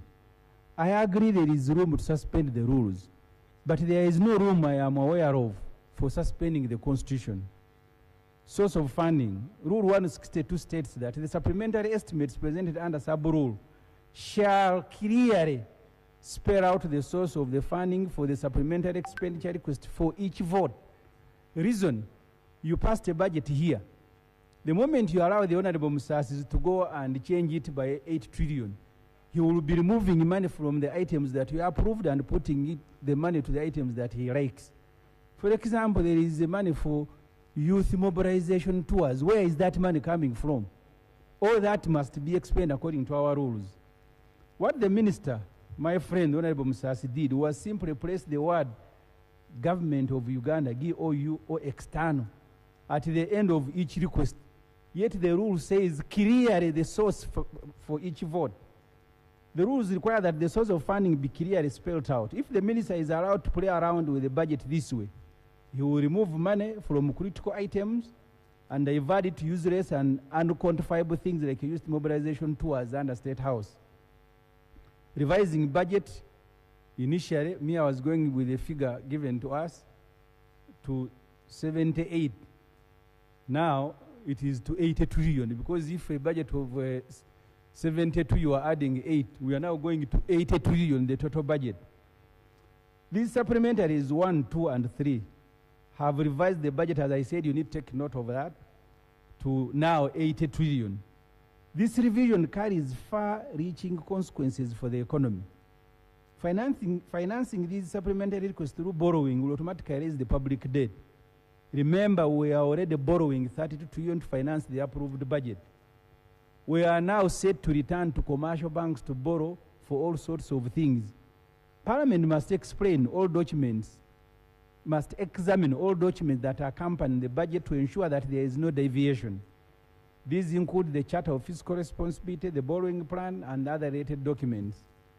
Parliament must also study the findings of the Auditor General. In several of his reports, the Auditor General notes that supplementary requests are routinely made even when there is no actual money available to fund them. So it becomes a ceremony coming here, you pass, and they are not funded. Supplementary is becoming the main budget. Right, Honorable Speaker and colleagues, Parliament is being asked to approve more than, it's now 8 trillion in supplementary funding. If this continues, we will soon reach a point where the annual budget is treated as a ceremonial event, where the real spending happens through supplementary schedules. Road contracts that have been running for years cannot be classified as emergencies. Oil palm compensation has been ongoing for a decade. The UPDF hospital in Imbuya has appeared in 3 consecutive supplementary requests. Donor exits, such as you said, have been announced far in advance. These, by the time we did the budget, we knew that you said they had gone. We knew that money had been withdrawn. These are predictable matters that should have been foreseen in the main budget. Right, Honorable Speaker, from the foregoing, it appears that government has chosen to treat Parliament as a fallback position for everything they failed to plan for. So they just walk here and the chairman will come here, proudly say, we pass. The cotton-linked buffer stock and quiet favoritism. The Minister of Agriculture is requesting 6.1 billion shilling for what they describe as support to the cotton value chain. The first component is to cover the transport of cotton lint for fine spinners. The second component, which they revealed to the committee, is government's plan to purchase T-shirts from fine spinners and then sell them to the Uganda Tailors Association to recover the money. So you can imagine, you are borrowing money to buy T-shirts. Right, Honorable Speaker and colleagues, this is where the alarm bells ring. We are being asked to believe that government is going to bulk buy T-shirts using public money, hand them over to a private association, and then somehow recover the funds. This is the kind of transaction that begins in a ministry and ends in a political rally. You've seen where candidates are going, especially the NRM candidate, even in Karamoja, where 62% don't have clothes. He has dressed an entire rally. That is in the report of, you can't say order, this is the report of the census. The trouble is that you don't read. Ugandans have seen enough election seasons to recognize when something is not adding up. Cotton farmers in Acholi, Teso, Buked, and Western Nile have waited for real support for decades. Their cooperative generally collapsed. Their farm gate prices remain miserable. Yet instead of helping farmers, government wants to subsidize the logistics of a private textile company and then buy T-shirts using the consolidated fund. The same fine spinners have supplied apparel to government programs before. Now government is positioning itself as their biggest customer in an election period. Supporting the textile sector is important, but not through hurried subsidies, opaque transactions, and a sales arrangement that no one can reasonably verify. If government wants a national textile strategy, let it table one. This business of buying T-shirts for tailors using taxpayers' money is not a strategy. It is a risk, and Parliament must not approve it blindly. Agriculture areas and the geography of favor. Right, Honorable Speaker and colleagues, tea seedlings areas have become a permanent feature of supplementary budgets. Apple seedlings, also supplied on credit, have now joined the queue. This is a system where suppliers the river for years without a budget and expect Parliament to clear areas at the end of each financial year, it is not sustainable. Worse still, the same districts benefit repeatedly. Some parts of Western Uganda appear almost every year in Ministry of Agriculture submissions. Meanwhile, farmers in Northern Uganda have no tea nurseries, no larger-scale seedling support programs, and no agro-industrial facilities. Equity has become rhetoric rather than practical. Electoral Commission and the mystery of new polling stations. The Electoral Commission is seeking more than 460 billion for ballot papers, biometric systems, and the creation of new polling stations. Yet they have not provided a list of these new polling stations, nor have they justified the expansion. They also did not present technical documentation for the new biometric system.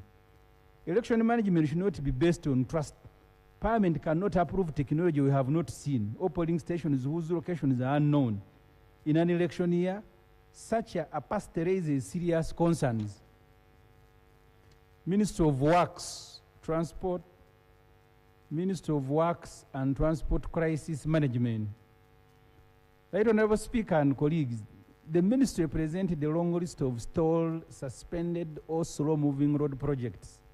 These include Moroto. I don't have to read them, the chair read them here. These roads have been under construction for many years. Their financing needs were known. Contractors have been waiting for payment. There is nothing sudden about these obligations. They are the result of chronic under-planning and poor cash flow management. A supplementary budget cannot clean up years of negligence. Uganda Airlines and the cost of flying without a plan. The ministry is requesting more than 400 billion to purchase new aircraft for Uganda Airlines. Yet the country has not recovered from the Bombardier deal, where we purchased aircraft that were already being phased out. Global production slowed, spare parts became scarce, and maintenance became a nightmare. The airline has been grounded more than once because mechanics could not source essential components. Right Honorable Speaker and colleagues, we are now being asked to buy more aircraft before conducting due diligence on viability, maintenance, costs, routes, and long-term sustainability. We are being asked to purchase planes before addressing the problems of the ones we already have. A national airline should be a source of pride, but pride must be backed by planning. Parliament should not approve aircraft purchases that may leave us stuck once again with obsolete models. Before the government buys any new aircraft, a thorough due diligence process must be presented, including maintenance projections and route sustainability.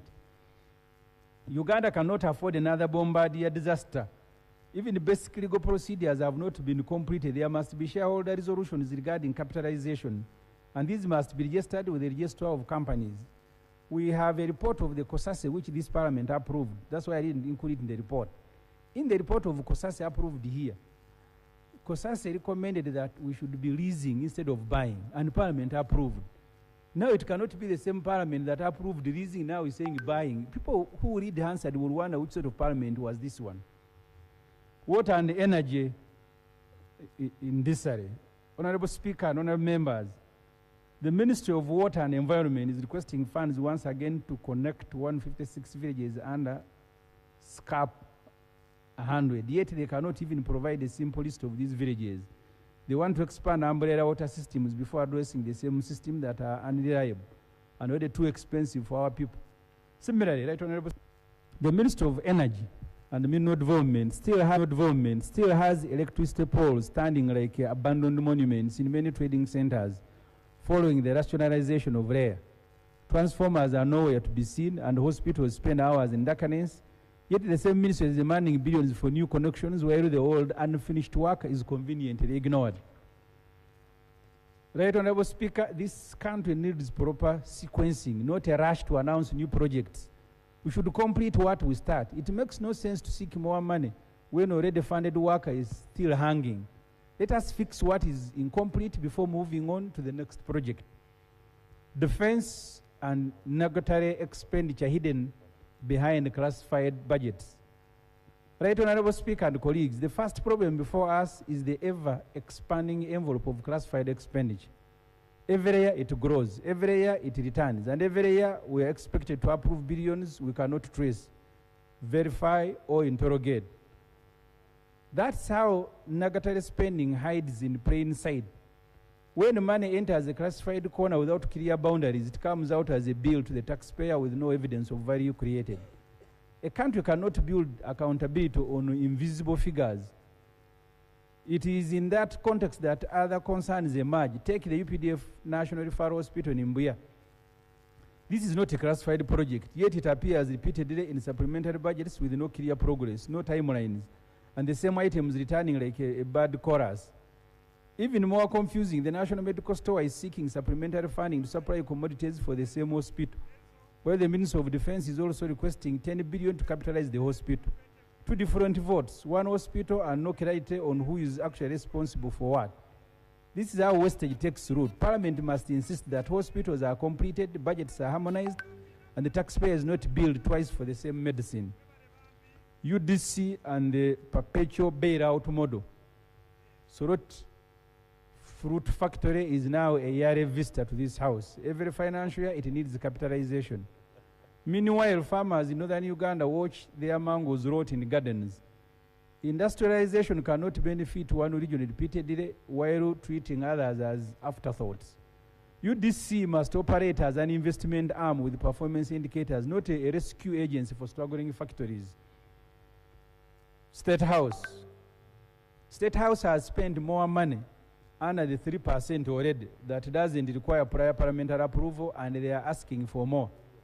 In total, State House is requesting approval of 459 billion in supplementary. The approved budget for State House is 479.8 billion. This will bring total State House budget to 939 billion this financial year. This is a revision of 95.9%. This translates into 2.5 billion per day and 107 million per hour, including at night when State House occupants are supposed to be sleeping. Considering that we are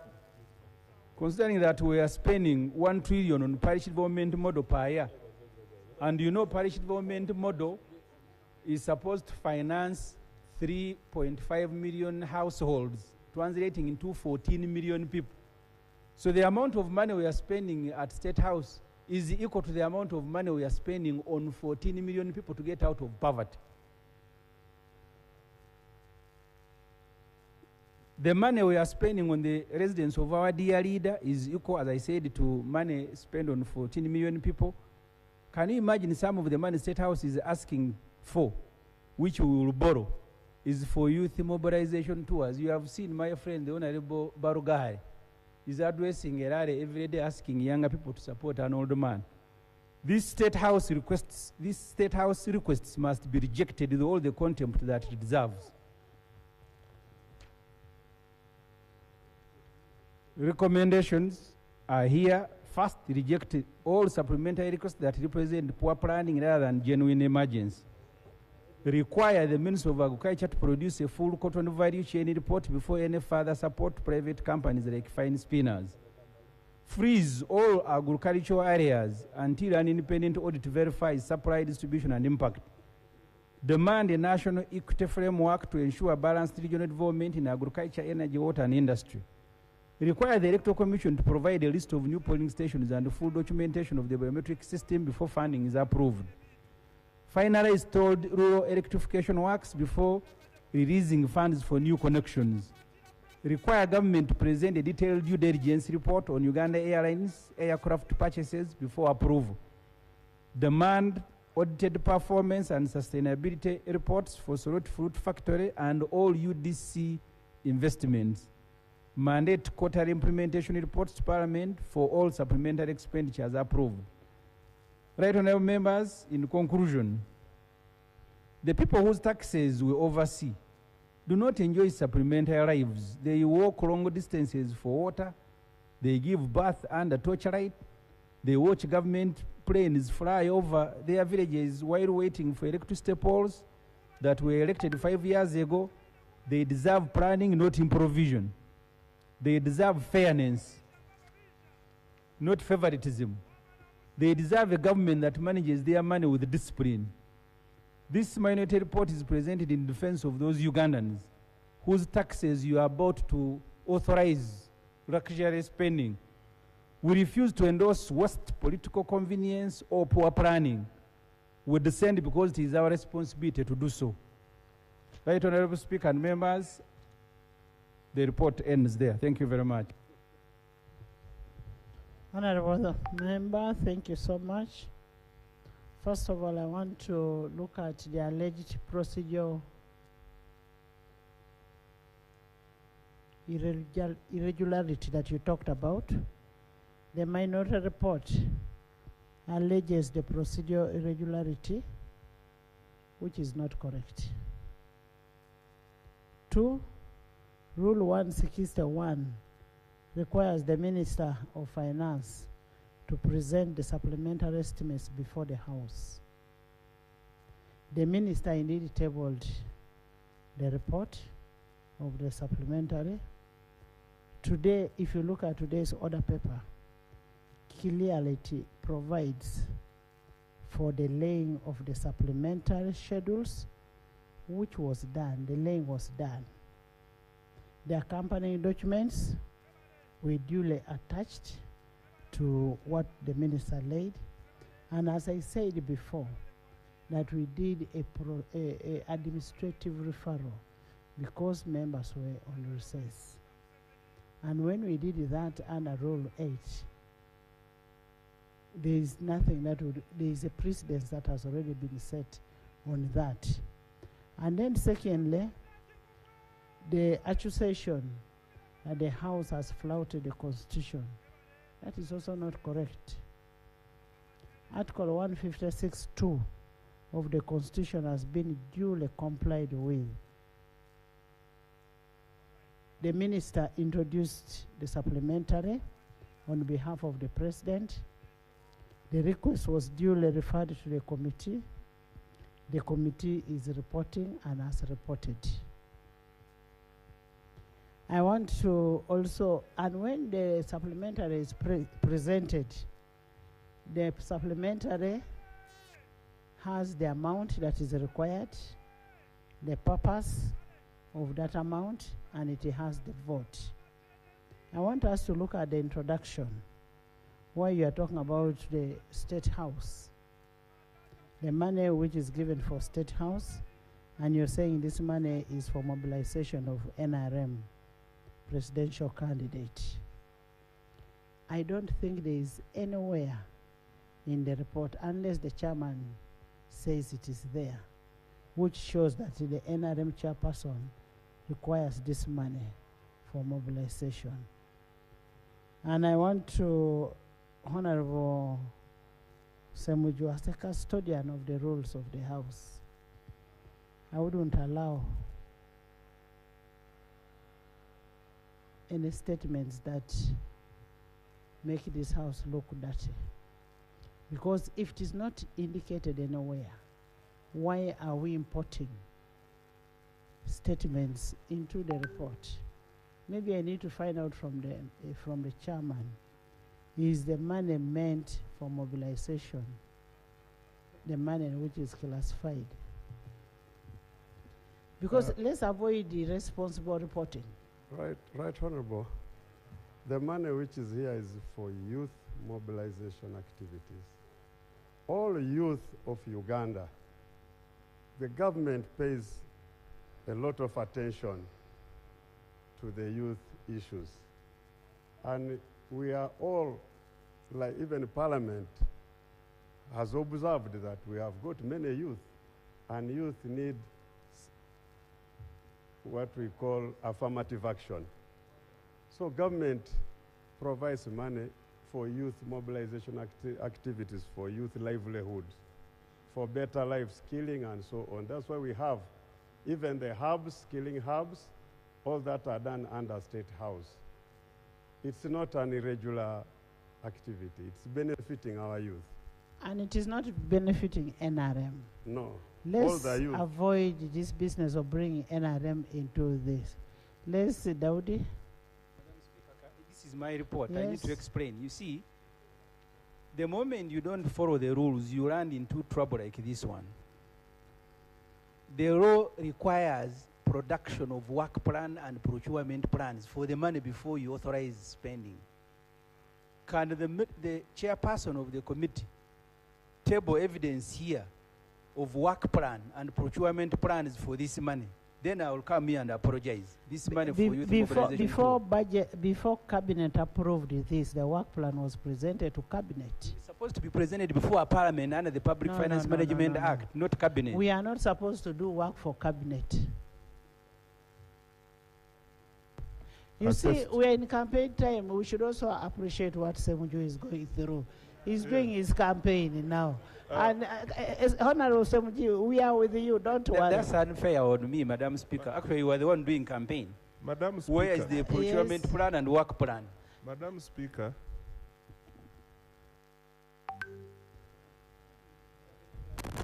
That Honorable Semuju is in the campaign. We are also in the campaign. And also we have a presidential flag bearer of NRM in the campaign. So when you blackmail that we are looking for money to mobilize NRM youth, we have a duty to object and tell the country that this is a program being run under State House. It is a program that was there before the campaign. It is a program that is seeking to remodel the youth livelihood program. It is a program that State House is implementing even way back before the elections started. So to insinuate that this is money that is going to mobilize NRM youth, no. This is completely not true. But also, Madam Speaker, there is another issue which was raised where the minority member is saying that each minute State House is spending this amount of money. Madam Speaker, budgeting is not done in minutes. Honorable Minister, when you look at NDP4, yes, the theme of the NDP4 was sustainable industrialization for inclusive growth, employment, and wealth creation. Yes. Enhancement of human capital development. Yes. And that's where that is where it this falls. kind of money. And also there is the work promotion of empowerment and household programs for the youth. Yes. That is what is in NDP4. Yes. Thank you so much, right? And then you look at Objective 5 of NDP4, the development and operationalization of value addition, specifically on issues that regard the youth in this country. Yes, Madam Speaker, and also additionally, there is a work plan to all these processes. We don't just cook numbers. The numbers are informed by the work plans and the activity schedules. So, and Madam Speaker, the people who are running the Treasury are sober people. I want to believe Honorable Semuju knows my background. There are things I cannot just do. I cannot give you money without a basis. I need proper documentation. I must make sure the law is followed. I must make sure that in the future when you ask me, I should be able to defend myself. Thank you. Thank you very much, Right Honorable Speaker. I have respect for Honorable Musasizi. This House, we approved a program under political party and organization, and we approved money under iPod. To this date, 2 billion shillings for FDC we have not received. Even the NRM has not received. How is it related because to this? He's saying, that Honorable Speaker, he said he cannot release money without program. But money for political parties, we had a program, we approved it here, we have not received it. Why is not releasing money which was approved under program? Honorable members, the 2 billion you're talking about is an arrears. which has not been budgeted for. You did not requisition. You did not requisition for it. We don't give you before you ask for it. Did you ask for it? Right, Honorable Speaker, thank you very much. We had a meeting, we asked for that money, and Honorable Mao even wrote a letter. Yes, it is Honorable members, handle your issue politically. Honorable members, handle your issue politically. I know it is campaign time, you need money. Handle it politically.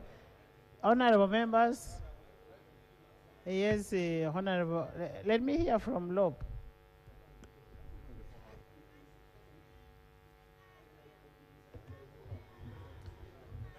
Right, Honorable Speaker.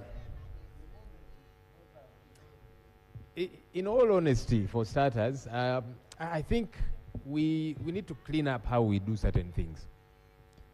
We are all here. I mean, when you look at some of the issues being raised, we want certain roads to be worked on. We don't want to be fighting over that.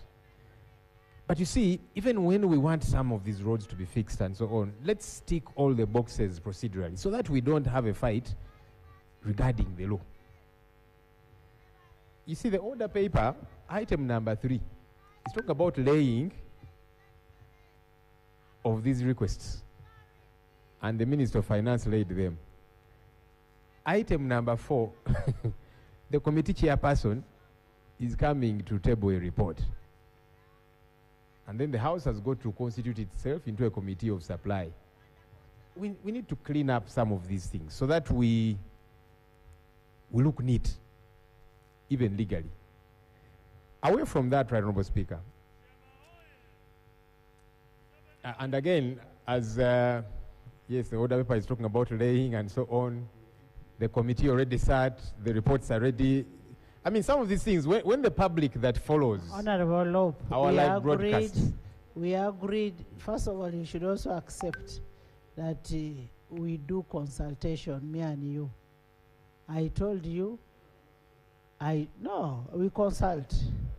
I told my Lob that we received these loans because it is urgent. I did administrative referral. And he said, well, it may not be very smart, but since it has happened, we consult. You get it as an institution. Right, Robo, and I want to thank you for that consultative element. It happened this morning when the committee report was already ready, all the processes had happened. Maybe if I at least had been notified earlier on, a few days when the administrative decision was being taken. But now we are here. Now we are dealing with these matters. And here are some of the quick concerns that I do have, Right Honorable Speaker. We want to purchase new aircraft for Uganda Airlines for 22 billion shillings. You see, when you read Regulation 18 of the Public Finance Management Act of 2016, those regulations are very instructive. These supplementary items have got to be unavoidable, they have got to be unforeseeable. How is it that we did not foresee some of these things that we are talking about? That some emergency has happened. I would have expected this for some of the emergencies. Colleagues are always here telling us about how floods have hit their areas, you know, bridges have collapsed and so on. That's when the Ministry of Finance is supposed to come here very quickly and say, hey, this was unforeseeable. It has happened, we need to deal with it. But some of these things, you're supposed to plan. We were here for the budget process, planning together. Why did you not bring these issues? That you're bringing them here now. We are scrambling, you know, the Speaker has to call members, come from your constituencies and so on, to come and deal with an emergency. This is a bad planning issue. Honorable Speaker, we are talking about 300 billion shillings for countrywide youth mobilization tours.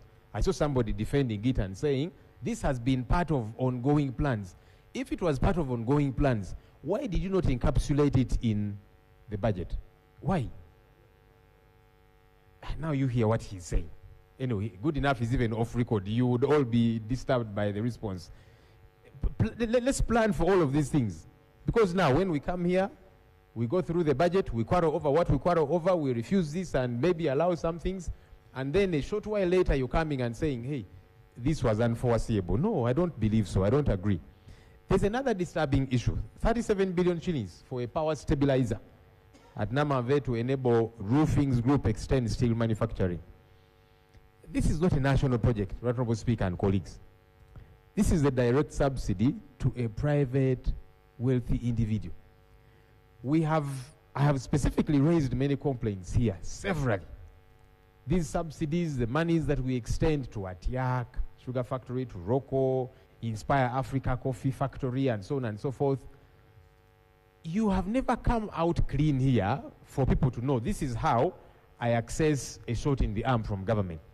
Because we have ordinary people downtown with their small shops and so on, they also have loans. Their businesses are also crumbling. And they're saying, I would want government to aid me. Why is government aiding only a few wealthy ones? What's the process? So that somebody knows, this is how I apply. But you will come here for roofings, you'll come for Rocco, you'll come for Atiak, Day Biopharma, Inspire Africa Coffee. How do these things make sense to your ordinary voters who are also doing business and they're saying, I'm struggling? Love, actually, what you're saying is correct, because even when we empower, the empowerment, most of the empowerment is within the Kampala youth, your voters. So you find the Bukeda people are complaining. So you're one of the beneficiaries of this empowerment. You see, this kind of thing. Honourable Speaker, I'm not a beneficiary. That's why I'm complaining. And by the way, I'm not saying governments world over do this. Governments world over, they subsidize private entities and so on. But there is a clear modus operandi on how to do this. But now you leave people to suspect that company there. Maybe somebody in government has got shares. So they begin to speculate how for them they're able to access all of this help. Does not make sense. Honourable Speaker, 79 billion shillings, part of this is for handheld hose to 7 million households. In the year 2025, we still want to purchase handheld hose for people, and yet we are talking about modernizing agriculture. But we want to purchase 7 million hose. This is my considered view, me as Joel Senyonyi. I'm saying it is problematic. Honorable Joel, we should be advancing. Honorable Joel, just there are areas that cannot use the other kind of tractors. If you look at a place like Honorable Musasisi's place, if you look at a place like Sebei,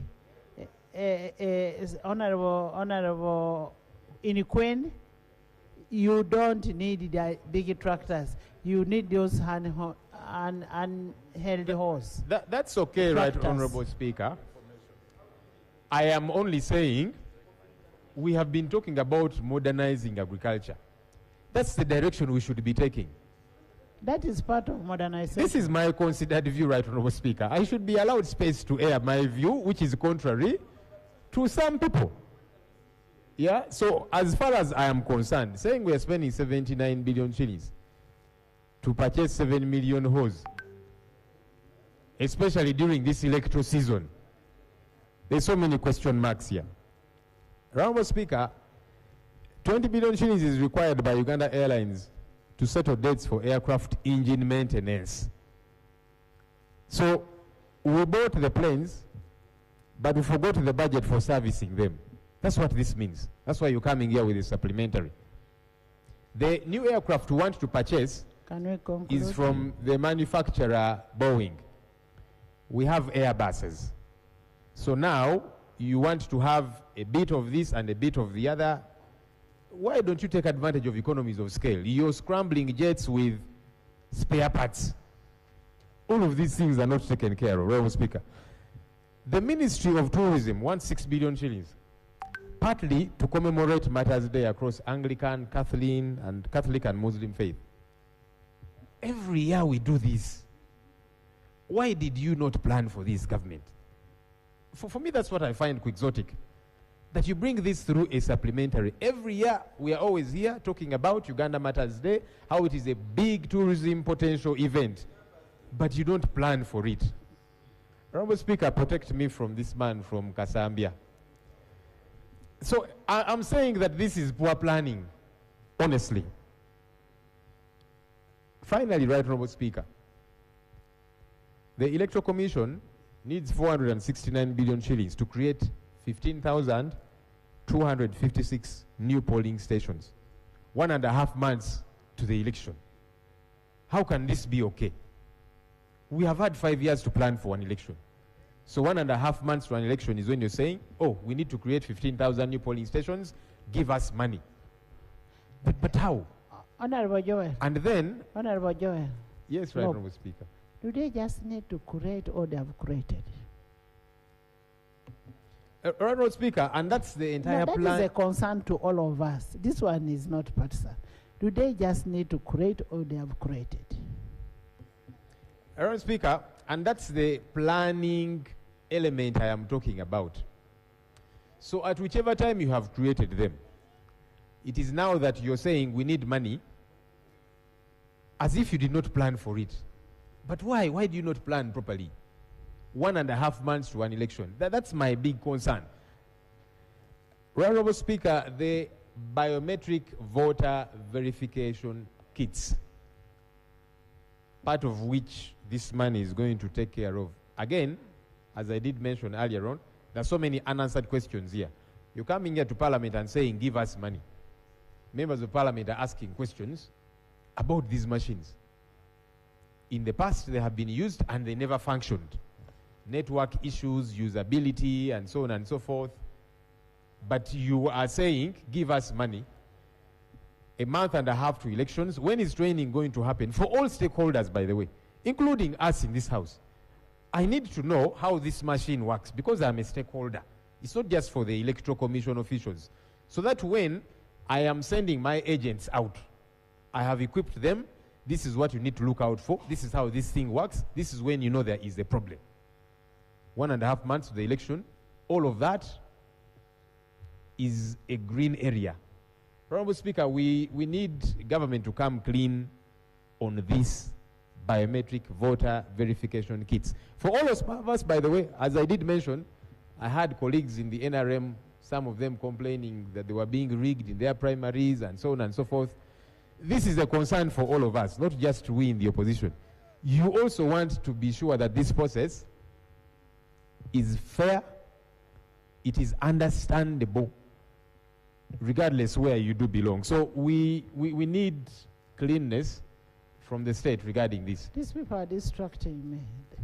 Finally, right, Honorable Speaker. Honorable, what Honorable Senyor is saying, Attorney General, is a very important thing. Maybe we need to have a training for members of Parliament, since we are representatives of the people and we are all stakeholders. Can we organize for Electoral Commission to have an interaction with us so that we get to understand what the machines do, how they are supposed to be used, so that we go out there to tell the people that this is what you expect at the end of the day. So can we have that interaction with the EC as members of Parliament? Honorable Speaker, a colleague wants to share information. Madam Speaker, yesterday we were shocked. Even the Minister of Finance, the Honorable Musasizi, did not know how these things are going to work. He was also asking in the committee, and I asked him, but you are the one presenting the request. How can you not even know how the Electoral Commission, and I am being truthful, other members can confirm. We are saying we all don't know. Don't specify on Musasizi. Everybody doesn't know. Let's have the training, and Honorable Lopez brought a very important issue. Thank you, Honorable Speaker. And you see, that's why it's always important to operate in the open. So you come here for money for these machines. You have little, if any, information about them, the one asking for the money. All stakeholders are not brought on board. Who are we purchasing them from? How are they meant to function, and so on and so forth. We have had concerns about network usability in the past and so on. And then we hear these machines could be used mandatorily. Because you see, government also needs to come out very clearly on that matter. Are they saying these kits are going to be used mandatorily? We need a yes or no, so that we know. Electoral Commission should come out clear, not government, because the leadership in government are all candidates. So let Electoral Commission come out. Honorable Speaker, here in Parliament, the Electoral Commission is represented by the Ministry of Justice and the Attorney General. The EC chairperson does not sit here. That's why we're putting these issues to government. Yeah? So it's important that we get to know, are they going to be used mandatorily? If so, what happens where network fails? What happens where some of the officials, as we saw in the last election, the polling official does not know how to use the thing? Because we have a month to the elections, they have not been purchased yet.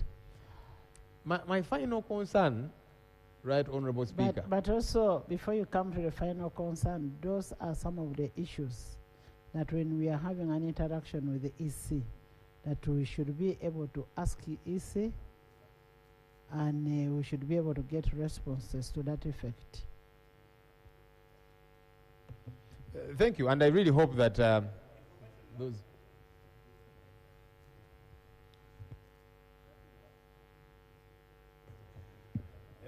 Right Honorable, I would want to provide information to the Leader of Opposition that in this supplementary, we have also provided money to NERA, and NERA has a robust plan to roll out card distribution, the national ID card distribution. And that is very important to the electoral process, because the system that you're talking about, you're referring to, will require every voter to use the national ID. And therefore, they must work in symphony. And so the supplementary to the Electoral Commission and to NERA are very important. Everybody go to the IDs. So that is what is happening, Right Honorable. Right Honorable, now a spanner has been thrown in the works. And as I have been saying, about to sound like a broken record, we have a month and a half to the elections. We are now scampering around to do all of these different things. I don't see what magic we are going to do. I don't. So can we conclude? Yes. Finally, Right Honorable Speaker, look, this supplementary has got certain things that really, even me, I would be shy to oppose. You know, roads have got to be built. Some of our roads are in pathetic shape. Of course, normally I say, once we have passed the money, let's follow to be sure it is not stolen, as we normally see. That good roads are built, not getting potholes after 3 months and that kind of thing, yeah? So while there are some of those elements, of course I do have some other concerns like Uganda Airlines and all of these different things. Now, I don't want to be standing in the way of some of, in my view, the good elements of this supplementary. But again, I'm also a stickler to rules. Rule 25 of our rules of procedure provides that for us to take a vote on any matter, we have got to have a third of all the voting members present to vote. Of the 529, that should be 177. I do not see those members, whether it be on the government side or even the side that I lead, Right Honorable Speaker. I want to confess that even my side, colleagues are not present. They're out there campaigning. So I don't know that we have that number. I hear people saying some members are online. I hope the online people are going to vote and we shall know. Honorable so-and-so is online, they have voted this way. Honorable so-and-so is online, they have voted this way. That helps also so that we don't get challenged. Sometimes Parliament has been dragged to court over procedural issues, especially because some of these things are contentious. It's got to do with procurements, huge procurements, our electoral process. Let's cross every T and dot every I. AG. Thank you, Right Honorable Speaker. Right Honorable Speaker, I just want to state to the House that I am going to communicate to the Electoral Commission and require them to come and have an interaction with the members of Parliament on how the BVVK will work and their readiness in that respect as stakeholders. I will ensure that this communication reaches them before the end of tomorrow. Secondly, law, I just needed to clarify that it is not for lack of planning No, let me finish. No, on the first point. Clarification is for me, I'm not giving. It's for So supplementary expenditure, supplementary expenditure, LOP, is that we struggle, we understand the frustrations that you may have in the way some of these things show up. But at some points we are unable to anticipate. For example, it is impossible for the Electoral Commission to print ballot papers until the nominations and all these are done. We cannot even provide a number because the cost of the ballot paper is determined by the number of voters on the ballot paper. A ballot paper of 2 will be different from a ballot paper of 14. So some number of candidates. So some of these things are difficult for us to. Then the issue of machines, we're not purchasing all of them at a go. Rather, we're not paying for all of them at a go. You are paying advance and then as you get along, and that's fine. So we understand the frustration, but we assure you we do our best to try and achieve that. I also want to clarify on the issue of the roofings. We are not, this supplementary is not giving any money to roofings. We are doing a public line to stabilize the power into that direction, into the Namave area. So that stabilization of the energy is consumed by all the people who are using that. But we understand, but colleagues, we request you to support government on this supplementary budget. And yes, we agree with you that we should always come back and make sure that we are accountable, and we promise to do better. I thank you, Right Honourable Speaker. Thank you. And what Honourable Senyonyi talks about the issue of the matters, this is something that we know we have to provide. Honourable Minister, make sure that you put that in the next budgets so that we don't continue asking for supplementaries. Madam Speaker, I want to. The good thing, you're still going to be in the government in the next. Madam Speaker, Madam Speaker. Honourable members, first of all, there was an issue of irresponsible reporting, and I've said as a custodian, look at page 4. Actually, starting from page 2, almost the last paragraph, page 4, paragraph 3 and 4, and all the related reportings or allegations in relation to non-compliance to Article 156(2) and Rule 160 should be expunged from this record. We will not allow this on the record. Honourable members, yes, Honourable Medi. Right Honourable, Honourable Attorney General, on the 22nd, to be specific, on the 30th day of October 2025, we wrote to the Electoral Commission, that is from the ecological part of Uganda, and we requested them to respond to the following questions. Right Honourable Speaker, I would like to thank you for your intervention on this matter. But this should not be restricted only to members of parliament, but if we can also involve political parties, because they are participating at that level, and other local leaders at that level, because these are the questions I posed, Right Honourable Speaker. One is the issue of data protection, because our data, other than having the machine supplier, there will be an interface between the voter's roll, our data from NIRA, and the supplier who I hear allegedly is from China. Now that is important, that this individual or this company will now have my biometrics, will have my facial recognition supplied to it from the National Data Center of Uganda, and knowing at the moment that one of the most important things is proliferation of data, that I'll sit here and someone who has my biometrics will be able to open up my mobile phone that is smart from a remote area. Yes, because when they supply this data for verification, including my biometrics, I don't know how secure it is.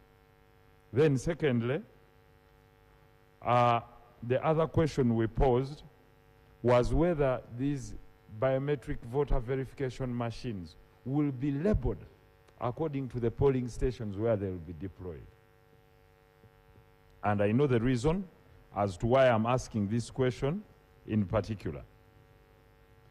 Just like, you know, when we get the parking list of ballots and etc., there is pure annotation and, you know, there is pure marking of everything that this is for Rwanda, this polling station, N to M, A to Z. And finally, Right Honorable Speaker, with the world of technology that we are having, there is a possibility of hacking and cyber penetration by third parties.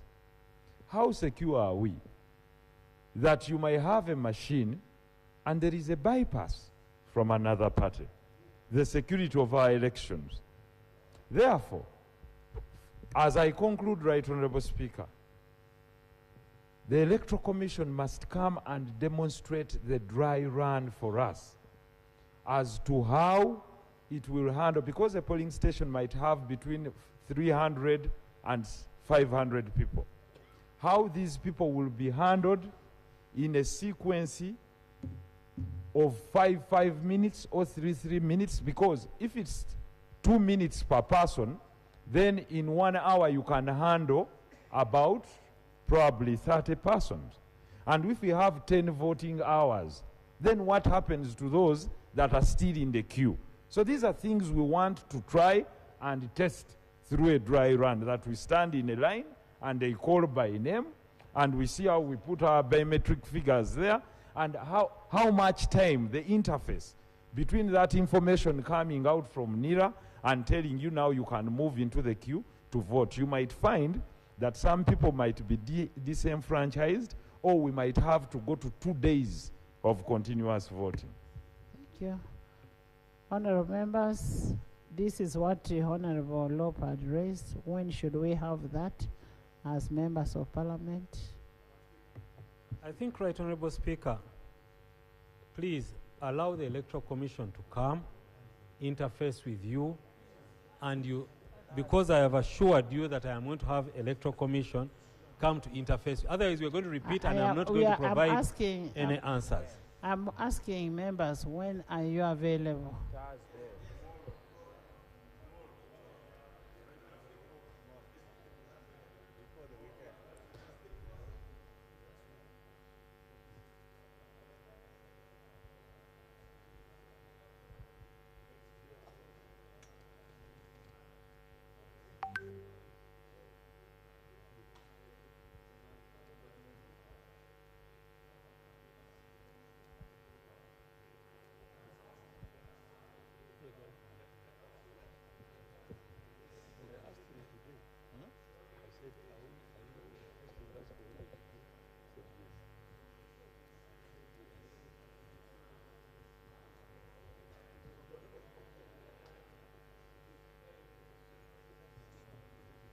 Honorable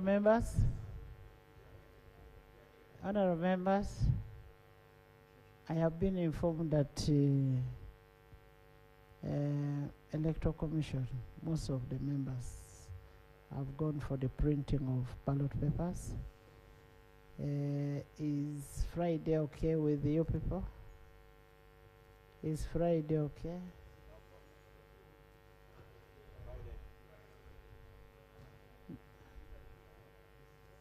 Honorable members, Friday is sports. Love, get a microphone. But we have sports. We have sports.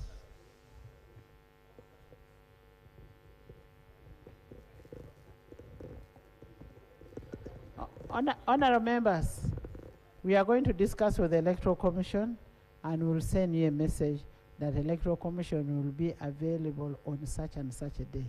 And you endeavor to come. If you don't come, that will be your problem. And as I've told you, some of us are waiting for swearing in.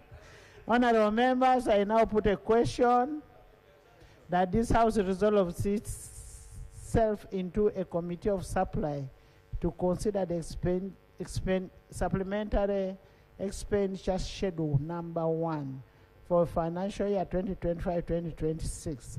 Those in favor say on the contrary, nay. The ayes have it. The committee of supply.